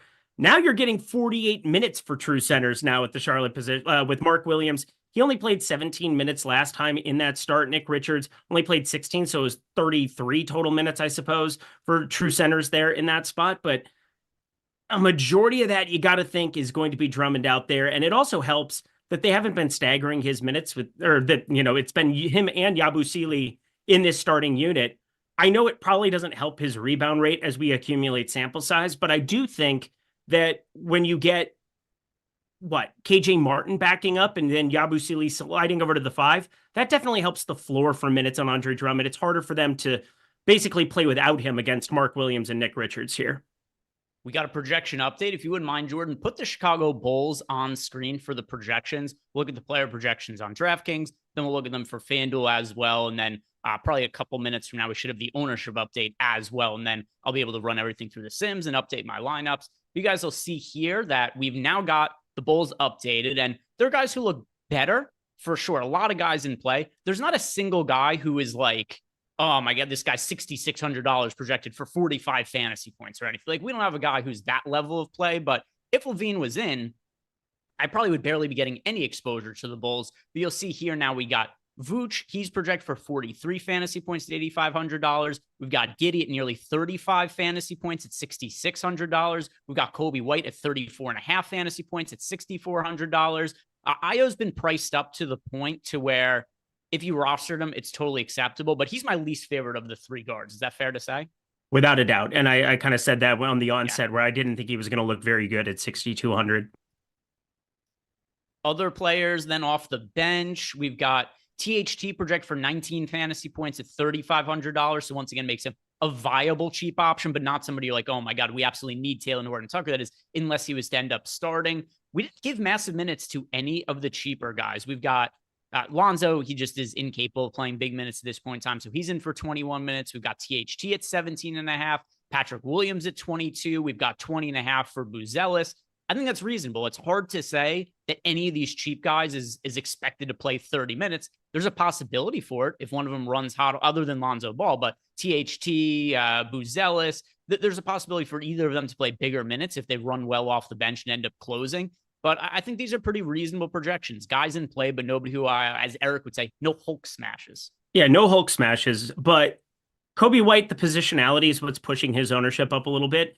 And I want to think about the fragility of the projection here to a certain extent too. I think this is like the perfect rollout. Like, I wouldn't change a projection, but I want you to think about, you could very easily see a world where those minutes don't exist for a Taylor Horton-Tucker. And then where do they go? I think they have to go more towards the Kobe White, Josh Giddey side of things. So if I'm inclined to do anything, I'm inclined to give those two more of the minutes. They have ridiculous rates now. Also with Zach LaVine off the floor. Again, Josh Giddey, 1.28. It's only 225 minute sample size. And then Lonzo Ball, obviously he's going to be a good fantasy producer at 4K, but it's going to be harder for me to land on him just because I think there's just such a capped minutes upside. I think when you take minutes away from THT, though, if you take, a couple of extra minutes away from Patrick Williams, which is what I'm inclined to do based on what I'm looking at, I'm going to give them to Kobe White and Josh Giddey. And that's going to make them look exponentially better at sub 10% Josh Giddey. I'm going to be well north of the field on that. Kobe White, I'll probably end up somewhere close to that 20% number, just knowing how I do things. But we shall see here with this first run. And then Jordan, switch to FanDuel if you wouldn't mind, so we could show people the FanDuel projections on the Bulls players. And The Bulls are a little bit more expensive over on FanDuel. Not Vooch, but the guards are. So Vooch at $8,200. He's actually my favorite guy to be getting to from the Bulls. You got him 41.5 fantasy points at $8,200.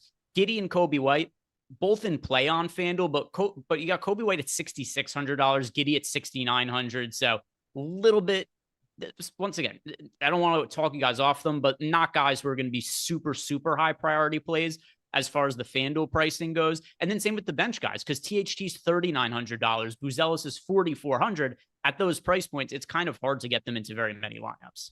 Yeah, the thing about Vooch that's just difficult is he hasn't played in a week. It seems like every team hasn't played in a week because this NBA schedule is a joke lately. But Vooch at 8,200 on FanDuel, as opposed to Vooch at 8,500 over on DK, that was kind of where I was planning to get my exposure to him as I was looking at everything. And obviously, if you're going to play 3-4 Toronto guys, which is going to happen in quite a few lineups, I think on FanDuel when you run everything through the Sims, Vooch is going to be a piece you kind of want to bring along for the ride because some of these other prices, they're inflated. Not only that, you don't get the bump for 3-pointers for like a Kobe White that you get over on DraftKings. It's definitely a spot where I think on FanDuel specifically, I'm looking at Vooch being like a centerfold piece for me just because of how much Toronto exposure I have there. Yeah, it's certainly a good game stack now. It's a game where I wouldn't fault anybody for making a lineup that has, like 6 players from that game or something. There's value on both sides. There's some value on the Bulls side. There's even more value on the Toronto side with Scotty Barnes out. There's always at least one player who's seemingly out for the Toronto Raptors. Part of that's because Emmanuel Quickley's been out for almost the entirety of the season, but there's always somebody new popping up on the injury report, even if it's fake, like Jakob Poeltl the other day, who has back spasms, but he's fine 2 minutes into the game. That was super bizarre. But we've got ownership projections updated now too. So if you wouldn't mind pulling those up on screen next, Jordan, we'll give everybody a rundown of the ownership projections of both DraftKings and FanDuel updated for the Bulls. And first thing that stands out to me on DraftKings, the 4 most popular players all come from the Toronto-Chicago game. Mogbo, Poeltl, RJ Barrett from the Toronto side, and then Kobe White now also the 3rd most popular player on the DraftKings slate at $6,400, 37% owned. So quite a bit of ownership going to Kobe White. That's not surprising to me. Maybe the number 37 I thought would be a little bit lower, but either way, he's the strongest option, in my opinion, from the Bulls relative to his price point. Other players from the Bulls and their ownership, we have Josh Giddey, 25% owned. THT is 20% owned now. And then we've got Buzelis at 10% owned. Nobody else is really all that significant as far as DraftKings ownership. Is any of that surprising to you? I mean, that just went up to where I thought it would be. Yeah. So no, it's not surprising. This is kind of exactly where I was putting it. I was just like looking at the first round. I'm like, feels a little bit low. It looks much better and more like on in line. Like I'm probably going to be pretty in line with some of that ownership. There's nothing that I would be going out of my way to fix. I think I'm going to end up right around that amount of Giddey no matter what. Yeah, looks fine to me. FanDuel side of things, no massive chalk, 25% ownership to Kobe White, 24% ownership to Josh Giddey. I'm kind of surprised to Sumo at over 6K is 16% owned on FanDuel when you consider Vooch is sub 10% owned. So considering that Vooch is now only 9% on FanDuel, he is the guy that I for sure like the most of any of the Bulls players on the FanDuel side of things. No doubt. Yeah, a little bit of an opportunity cost because he's center. He can only play one center, but still, he's the guy that I like the most on this team. I like getting overweight to the field too, and not really direct leverage, but if he outplays Jakob Poeltl, Poeltl's got 4x the ownership of Vooch. So if Vooch could dominate that matchup, you are getting a little bit of advantage on the field. Maybe gets Poeltl into foul trouble or something. Not only that, but again, Mogbo, 1 Toronto Raptor. RJ Barrett, 2 Toronto Raptors. Grady Dick, 3 Toronto Raptors. Agbaji, 4 Toronto Raptors. I think those are 4 easier clicks with the positionality and everything else. And if you're going to game stack it, or not something we ever really talk about on this show, but if all 3 or 4 of those guys are going to completely pay off from a tournament perspective, you probably need something along for the ride. And I think Vooch is that opportunity there. Only 2 games on the slate that have decent sized totals, and one of them is the Chicago-Toronto game. Highest total on the slate, 239 points. The only one that's remotely close, 236.5 in the Denver-Sacramento game. The next closest game after that is 223 in the Utah Clippers game. So we got 239, the highest total game on the slate. And then the third highest total game is a total 16 points lower than that one. So we're expecting quite a bit of points to be scored in that Chicago-Toronto game. Let's get back to answering some of the questions here. I saw that we had a couple of ones that came into the Discord channel. This one here is from Parker Boy. And Parker Boy wants to know, what setting should he use in the Sims tool? He's playing 20 lineups in the 50 cent, 150 max on DK. Any boosts for us? So I'm going to have to rerun my lineups to see if I'm boosting anybody. With that said, Eric and I are going to have a conversation about some of the other pending injury news. So we'll do that next, and that'll tie into some of the boosts there. For the 50 cent, it's something that, based on the buy-in level, I would actually normally say 50 cent contest, you should probably put it on the lower stakes. But for that particular 150 max contest on DraftKings, it's not really a field where the ownership ends up being that far different from the other 150 max. So I think Marquee is good for that one. But if you're playing in like the 25 cent 20 max, that's when I think you should put on the lower stakes. But leave it on Marquee for the 50 cent contest. And then boosts, Eric and I will talk about that now, because we still have on the injury report, and this is news that I would be stunned if we get this in the next 36 minutes, Eric, because we are still waiting on Keegan Murray. He's listed as questionable. Christian Brown, he is also listed as questionable. Are you going to be making any accommodations in your lineups to give yourself flexibility for these two players who are questionable? Because if they're out, it's going to open up some value that I don't think the field is going to be able to get to. Yeah, Julian Strother, 3,800. I'm not going to make him nuke of the night because I don't want to start getting in a habit of having like injury dependent nuke of the nights and people come after me on X and say, oh, with a pitchfork, that what an idiot, what a terrible play. But 3,800 for Julian Strother, seeing him walk into more minutes here of late. Now, some of it has been blowout. Obviously, the Atlanta one, 22 minutes there, but 26 against the Clippers. He's been playing good ball, double-digit points here in 3 consecutive. He's not a great fantasy producer on the season, which has me kind of like scratching my head a little bit. 0.84 DraftKings points per minute. He has basically a non-existent rebound rate, so he's scoring dependent. 12.4% assist rate. That's not really going to do anything and move the needle for me. But if you get limited minutes for Jamal Murray, if you get, a little bit lower allotment there for even Christian Brown in the absence, hopefully he sits if you're playing Julian Strother. But I just think that there's ways that Julian Strother, what he's done here of late, they're trying to get him integrated a little bit more.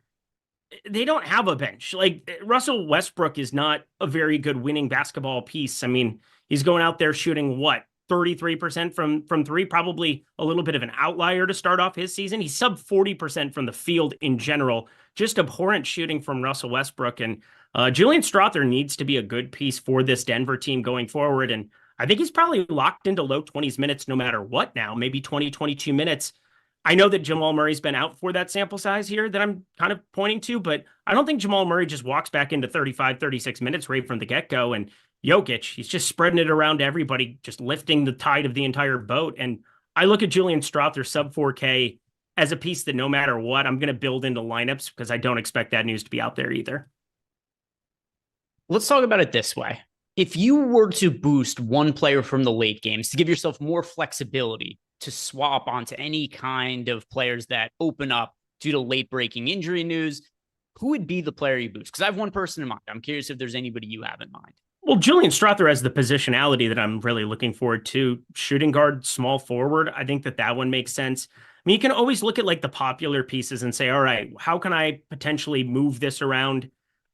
I think Malik Monk is interesting to maybe give a boost to. I think he's a little bit over-owned right now, but if Keegan Murray's out, he's going to look a little bit better. Who do you have in mind? I'm curious. Yeah, because this is the very last game on the slate, Kevin Porter Jr., he's somebody who he's all over the place because he doesn't play a ton of minutes. He's a great fantasy producer. In terms of real life, he's barely able to get himself playing time. But when he steps on the court, other than that one day he was massive chalk and shot like 1 of 13 from the field, because he has such a high usage rate off the bench, you see some big fantasy games from him, even in limited minutes. Yep. So he's somebody who I don't feel great about his playing time, but if I had him in a lineup and the injury news doesn't happen to break my way, it's not like, oh shit, I have Kevin Porter Jr. in lineups, but it's so easy to swap off him and get to some of the cheaper value options that would open up should Keegan Murray and/or Christian Brown be ruled out. And then something else that's kind of helpful, very last game on the slate, That game is at 10:30, so it's not like there's going. If any other injury news was to open up, like an unexpected Bulls starting lineup, well, we got 3 hours in between those games, so I think it'd be really easy to move off of him if I had to at any point. So that's a guy who I'm willing to give a little bit of a positive boost to, just to make sure he's like a reserve spot in some lineups. And like I said, if you have him in a lineup, it's cool. You don't have to swap off Kevin Porter Jr. because you had him in a lineup. So that's what I think is the easiest way to give myself some flexibility. I love the call. And one thing that I've been getting to lots of Kevin Porter Jr. in the Sims here lately on a lot of these slates.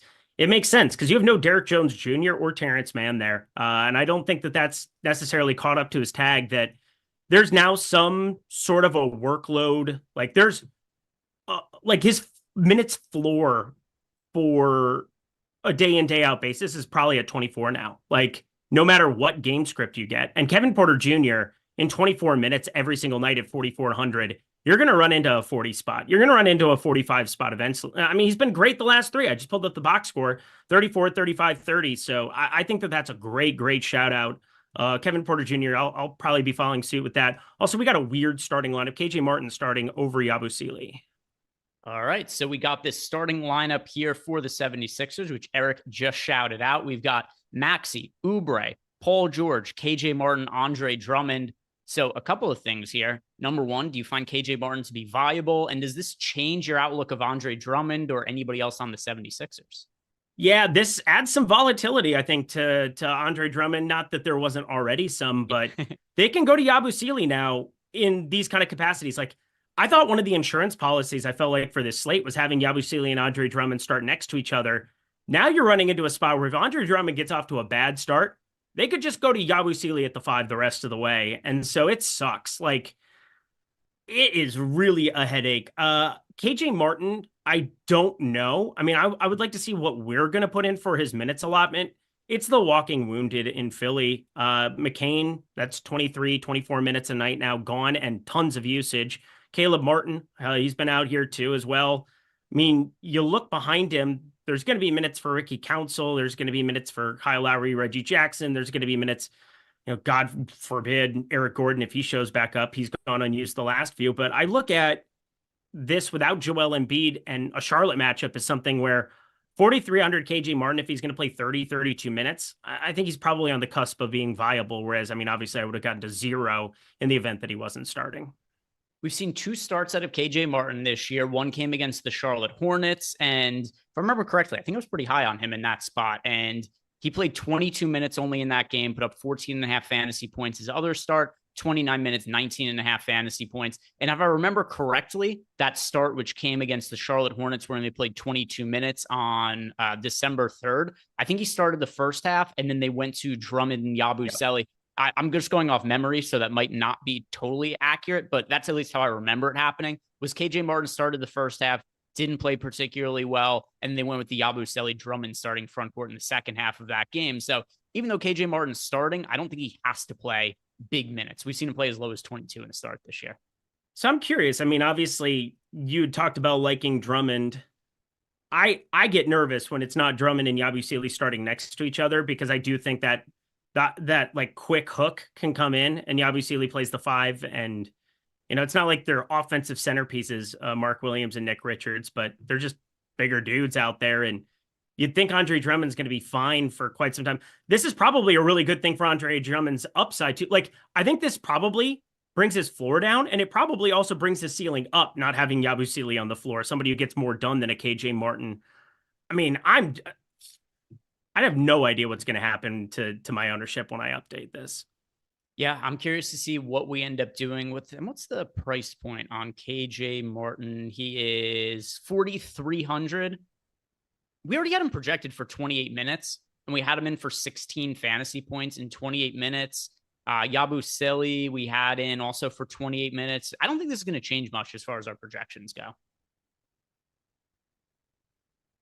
We already had 28 minutes for KJ Martin. How much more or less would he? No. I'm just saying that I'm looking at it as far as like how things. People are saying Yabu is in 7-1. No shit. I can see height. I saw him dunk over Joel Embiid and company. I mean, there were some absurd dunks by Yabusele in the Olympics, but he's not that big of a dude in terms of like height. But He can play some backup 5. They have nobody else who can really play backup 5. I mean, is Pete Nance even with the team right now? Let me see. Pete Nance is...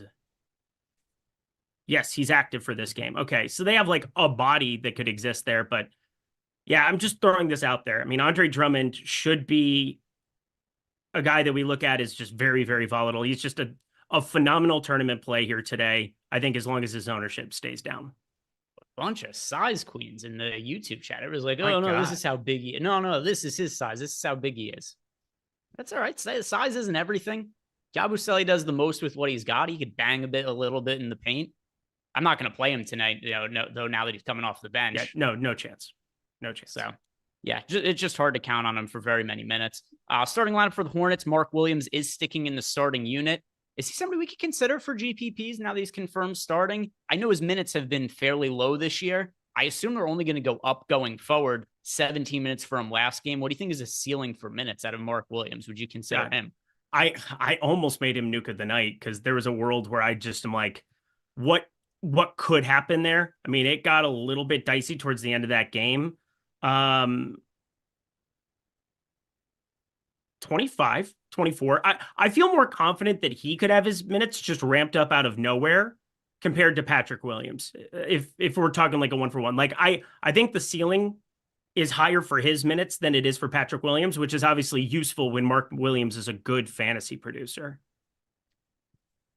It's hard for me to expect very many minutes. I don't expect many more either, but just saying. If you remember too, they were very weird with his minutes last year. Do you remember the thing they did where it was they had, who were the three say? It was Nick Richards, it was Mark Williams, and was JT Thor the other one, or was it somebody else? Yeah, it was either Thor or Gibson. There were some weird things going on with that. But I think it was Thor, and they did that thing where it was one guy would get a night off, and then somebody else would start, and they did like a carousel stuff. They've always been very bizarre with the minutes of Mark Williams, and then also considering how cautious they were bringing him back this year. I think it's going to be a very, very slow build-up for him. Last game was the first time he played in both halves this year. They've been limiting to only playing in one half, which is really, really going to cap your minutes. So I'd be pretty surprised if he plays more than, say, like 20. I think they're going to be really, really slow to ramp up his minutes.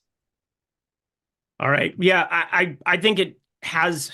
I wouldn't be surprised if he got his minutes ramped up out of nowhere faster than Patrick Williams. But again, that's just like me wanting the thing with the better fantasy producer. I don't expect Mark Williams to be a 1.64 fantasy point per minute guy like he's been so far in 46 minutes this season. That's not going to happen, but he's traditionally been a good fantasy producer. Most starting centers in the NBA are. It's definitely interesting at 5,100 still to make that click. Let's see what else we have for questions in Discord. I see we've got one here from Robashua, and this one's going to be hard to answer. I'll explain why, because he asked us, who is the sixth man for Sacramento tonight? So why it's difficult is because of a couple of things. First off, there's no Kevin Huerter, which I assume is the reason you're asking this question, because Kevin Huerter's not there. You're trying to figure out which bench guy ends up getting more minutes.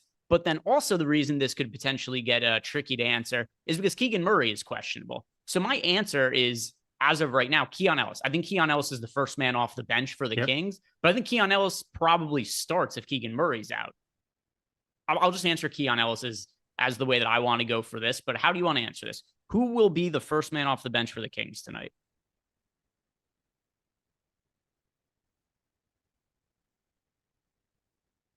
So hard. I'm going to say Jay Crowder. Jay Crowder? Jay Crowder, another one, super weird. The Kings signed Jay Crowder right away. I think he was on the team for like 12 hours. He started immediately. They put him in the starting lineup, and he sucked because he's Jay Crowder and he's a billion years old and he's not good anymore. He progressively played less and less minutes for the Kings since being, so they throw him in the starting lineup on no notice. And they're like, oh my God, this guy might not actually be good. So he goes from playing something like 27 minutes his first game. Then he plays 22 in a start. They take him out of the starting lineup. It gets all the way to the point where he's not even in the rotation for them anymore. So it's also hard for me to expect very many minutes out of Jay Crowder, but do they dust him off with Kevin Huerter and Keegan Murray both out? Potentially. Are you expecting Keegan Murray to sit? Yeah, it's when you haven't played a lot of basketball lately here and you get this Q tag that pops up out of nowhere. And I think it's going to be disgusting. Like, I think Colby Jones, he got recalled. I think there's a chance he walks into some minutes. Doug McDermott has, opportunity to play 8-10 minutes and really muck it up. Like for me, I think it's kind of like power forward by committee. You could get something where like something really unexpected. Like I think there's a chance Colby Jones could even start coming out here from the G League, which is just an absurd thing to say. But don't you want to have something coming off the bench? I mean, Malik Monk has been starting, and obviously he plays kind of that different role, been facilitating a lot more this year than in years past, rather than just looking for his shot nonstop off the bench. But in the starting unit, yeah, there's a chance it probably ends up being Keon Ellis who absorbs the most minutes, but I wouldn't be shocked if they just go a little bit here, a little bit there. And it's also interesting because Trey Lyles has been out here for a while where you could just get some weird stuff. You could get 40 plus minutes for like Sabonis, DeRozan. It's one game and then they don't play again till Thursday. So it's kind of the schedule, the way that it's set up here, where Sacramento, if they really want to put the foot down with all of these starters, I think that's probably the most appealing thing to me, rather than trying to go crazy with like a Keon Ellis unless he's starting. Next question is from The Process. The Process is saying that he has $7,700 left in the utility. So keep that in mind, $7,700 price point. That matters. Position doesn't. And he says he wants it to be somebody contrarian. So who is it that we want to recommend that he plays in the utility for $7,700 who is going to be contrarian? So I don't think this has to be somebody who's, like 2% owned or anything, but we'll just say somebody who we don't think is going to be crazy popular, has some upside. Hit the nuke of the night graphic. All right. The video.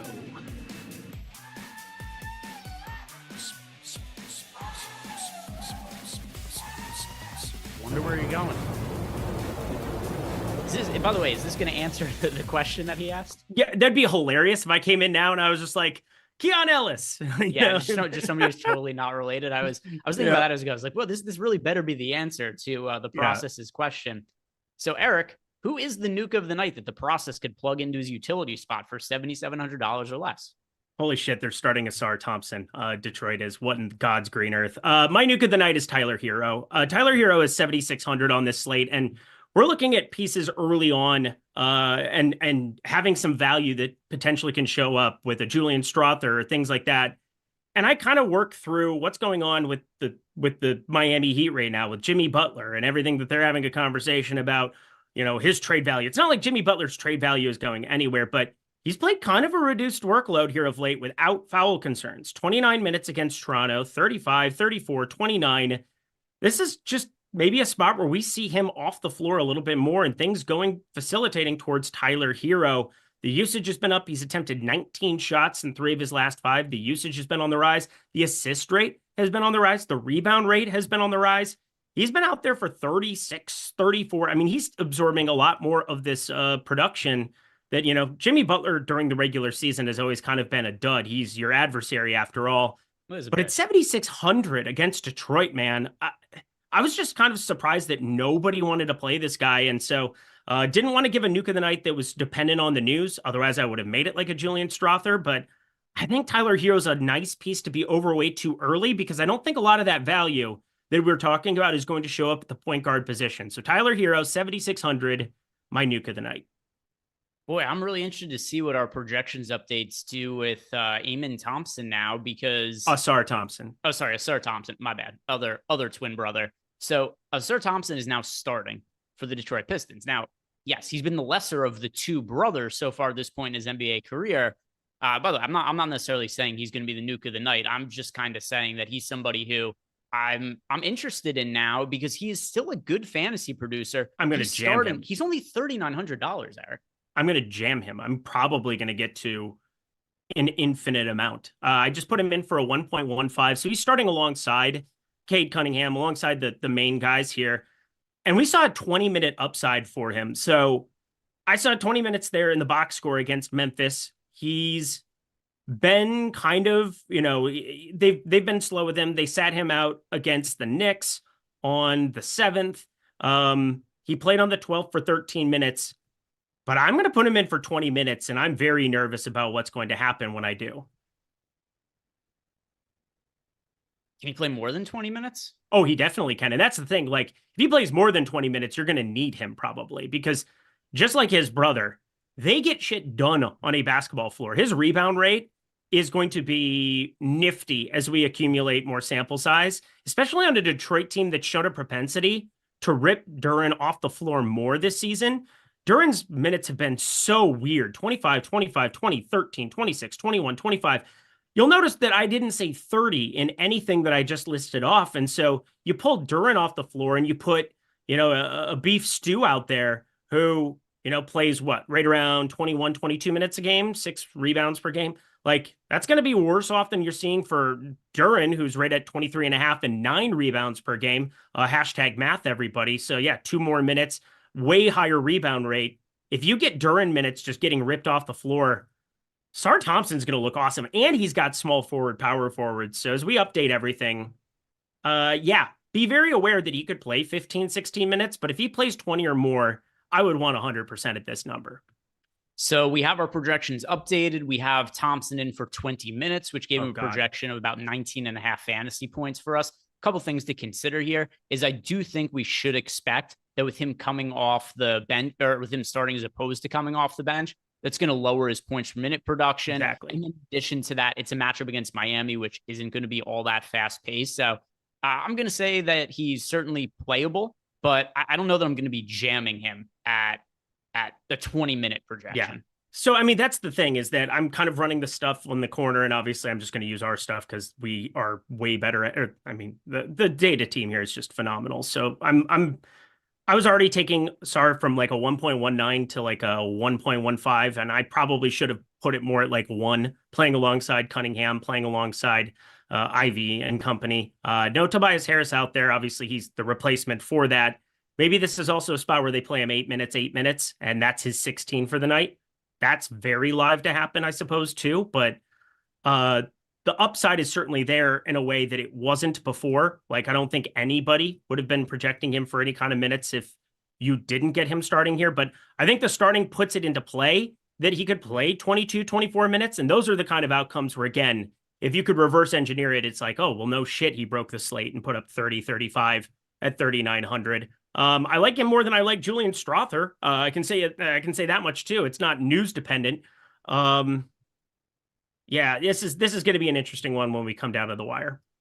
Yeah, he'll be somebody who goes into lineups for me, but not anybody who I'm going to be like 50% of Azur Thompson or anything like that. My nuke of the night, I'm going with somebody that I brought up before, Nikola Vucevic. He is not all that popular on FanDuel. He's getting ownership on DraftKings, but not as popular as some of what his other teammates are. And I do like a little bit of leverage that you're getting. If there's a big Vooch game, well, that could come away from Josh Giddey. It could come away from Kobe White. So Vooch, he's benefiting from the absence of Zach LaVine. I do think he should be rested up and ready to go. Like you said, they played 1 game in the last week. He did miss time due to an illness, but that was kind of a while ago now. And they were listing him as probable well ahead of today. So I think he should be good to go. And I like him as one of the somewhat lower owned pieces, at least relative to other starters from the Chicago Bulls. So I'm going to be going with him as my nuke of the night. Raptors starting lineup: Barrett, Dick, Agbaji, Mogbo, Pirtle. So no real massive surprises there. Mogbo stays in the starting lineup for the Toronto Raptors.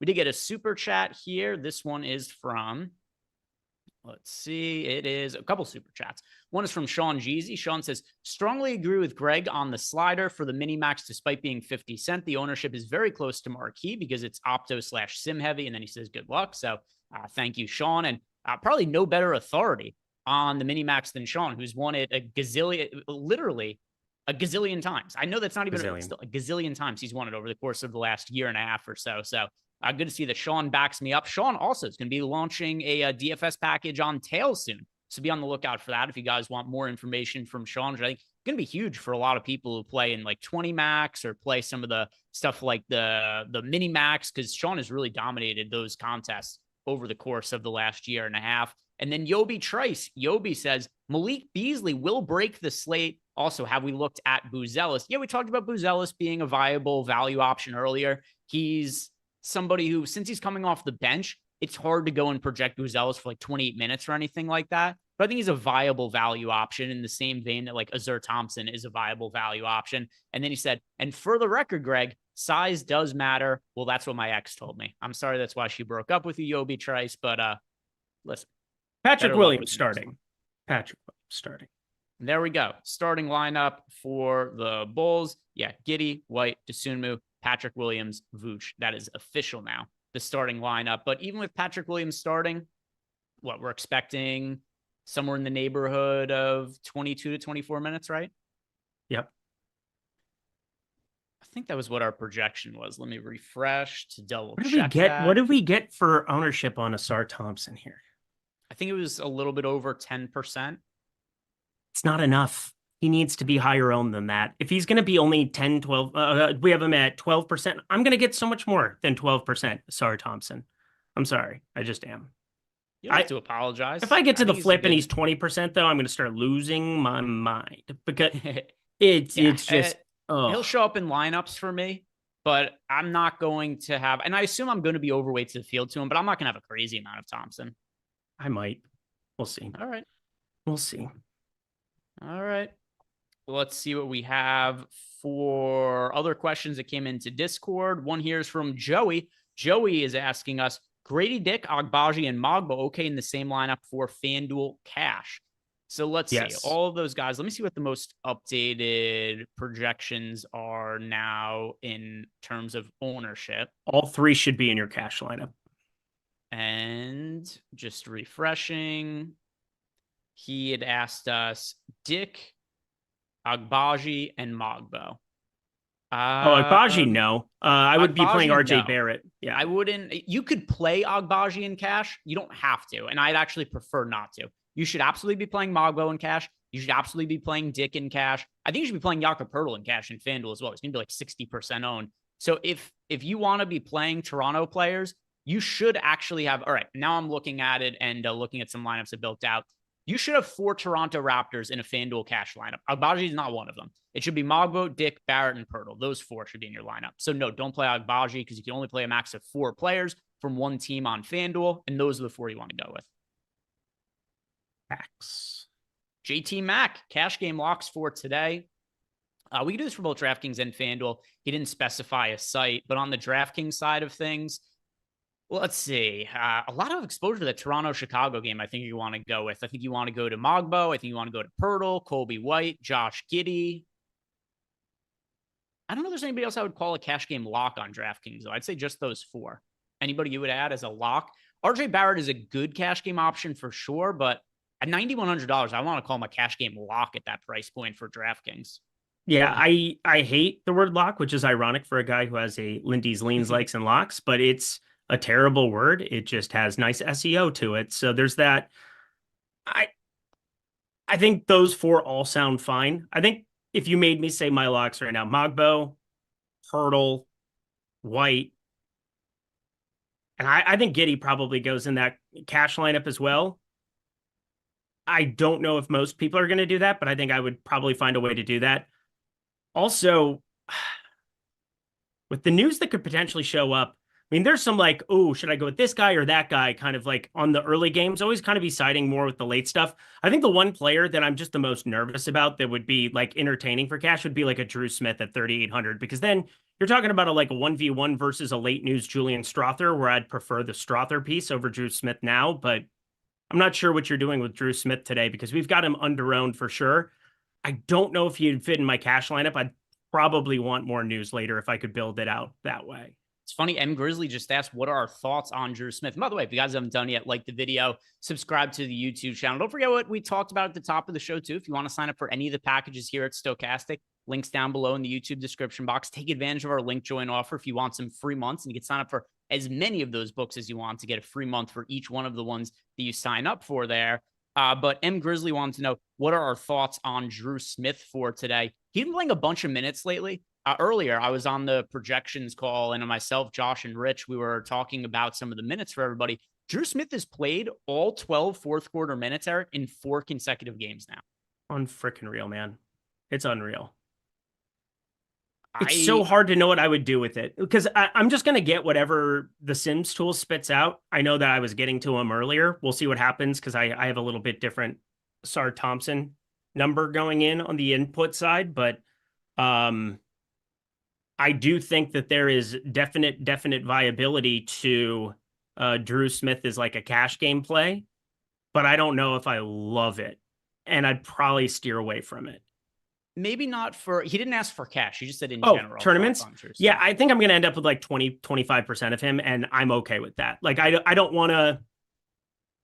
It's so hard to know exactly what I want to do with it because, I mean, obviously, if he plays another 12 fourth quarter minutes and you could reverse engineer what ownership's at, you would think, well, of course, Eric, he's under owned, but the number of times he can put up 30, 35, where it's just like, all right, that's a foregone conclusion. And then the number of times Julian Strother, who not only could walk into a larger role without Christian Brown, could legitimately start in the absence of Christian Brown in a game with a 236.5 total.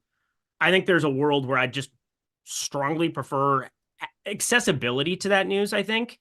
Even if it, like, there's some close, like, 2v2 decisions and some other stuff in tournaments, and, like, if you're building out one lineup or a cash game, yeah, it's really hard to know what you should be doing in one lineup with Drew Smith today. I don't have a good answer. I like him as a GPP play. I believe I'm going to end up being overweight to the field on him. There's just a good amount of minutes upside for him at a cheap price point. And as with the way things stand right now, I think he'd like him more than Terry Rozier. Rozier hasn't worked out as they thought he was going to. Drew Smith has clearly been the priority, at least for the last few games, for last 3. So I should mention that the game, was it the 4 games ago where he played all of the fourth quarter, a lot of that was blowout run. They like what they saw, and they would just been part of the closing lineup for them. So I want to be playing Drew Smith today. I think he's a good value option. Okay. I don't trust him for cash games, but for GPPs, yeah, I want to get to Drew Smith. All right. Just wanted to let that be known that it's definitely an uncomfortable play, but if I'm feeling uncomfortable about it and he's around 21%, we have him optimal nearly 30%, he definitely makes sense for tournaments. Yeah, I mean, you just look at those minutes from the last few games where, I mean, they are just getting him on the court a ton. And it would be really surprising to me if he goes from playing all 12 fourth quarter minutes, 3 games in a row, to just having his minutes drastically reduced. Agreed. I know he's Drew Smith, and he's not somebody we think about all that often. So it is something that, and he's never really been a significant part of the rotation before. So it does give you some pause, but I don't know. I feel good about his recent minutes there. And were there any other questions that came in? Yes, we've got a super chat here. Oh, a couple of super chats. One here is from Nicholas Barrett. It is a 3v3 for FanDuel. Pirtle, Cade, and Maxey, or Jokic, Io, and Giddey. Pirtle, Cade, Maxey. Let me just see it here. Pirtle, Cade, Maxey, Jokic, Io, Giddey. The Io piece has got it off for me. On FanDuel, tell you how much I ended up getting Io because I know his tag was a little bit more interesting over there. He is 6,100 on FanDuel, obviously relative to 6,200 on DK, where I'm not really getting to him. He's at least okay there, but God, Maxey. I don't think I have any Maxey on DK. On FanDuel, I have 28%. I'm going to go towards the Pirtle, Cade, Maxey side. I know that it's weird when, obviously there's some value that's showing up. More value could show up later that could access you more Jokic. Jokic is such a luxury item on FanDuel today. Yeah. I only have 4% of him there. He's 12.5. So I'm going to go to the first one. Yeah, I'm going to go to the first side as well. Jokic is somebody who's a little bit easier to get to on DraftKings, where the lineups just happen to be more flexible. There's also a lot of good center options on FanDuel. And now also you've got a team. I know that Christian Brown is questionable to play, which matters a little bit, but not necessarily for Jokic. There's a ceiling there. I think the likelihood of Jokic hitting his ceiling when Aaron Gordon, Michael Porter Jr., and Jamal Murray are all healthy, it lowers the odds of hitting that ceiling a little bit. So I agree with you. I think that's the best way to describe it. He's a luxury play. He's a luxury play. Yep. Next question that we had here, it is from Salah Abdallah. Salah's asking a FanDuel GPP 2v2, Colby White and Jaden Ivey on one side, and then Tyler Hero and Kevin Porter Jr. on the other side. He also adds that he has James Harden in that lineup. I'm going to go with the first combo, Colby White and Jaden Ivey. Get yourself some exposure to that Bulls game with LaVine out. So Colby White and Jaden Ivey for me over Tyler Hero and Kevin Porter Jr. But with that said, Eric, you did have Tyler Hero as your nuke of the night. So is that going to change how you look at that? I like the Hero KPJ side. Okay.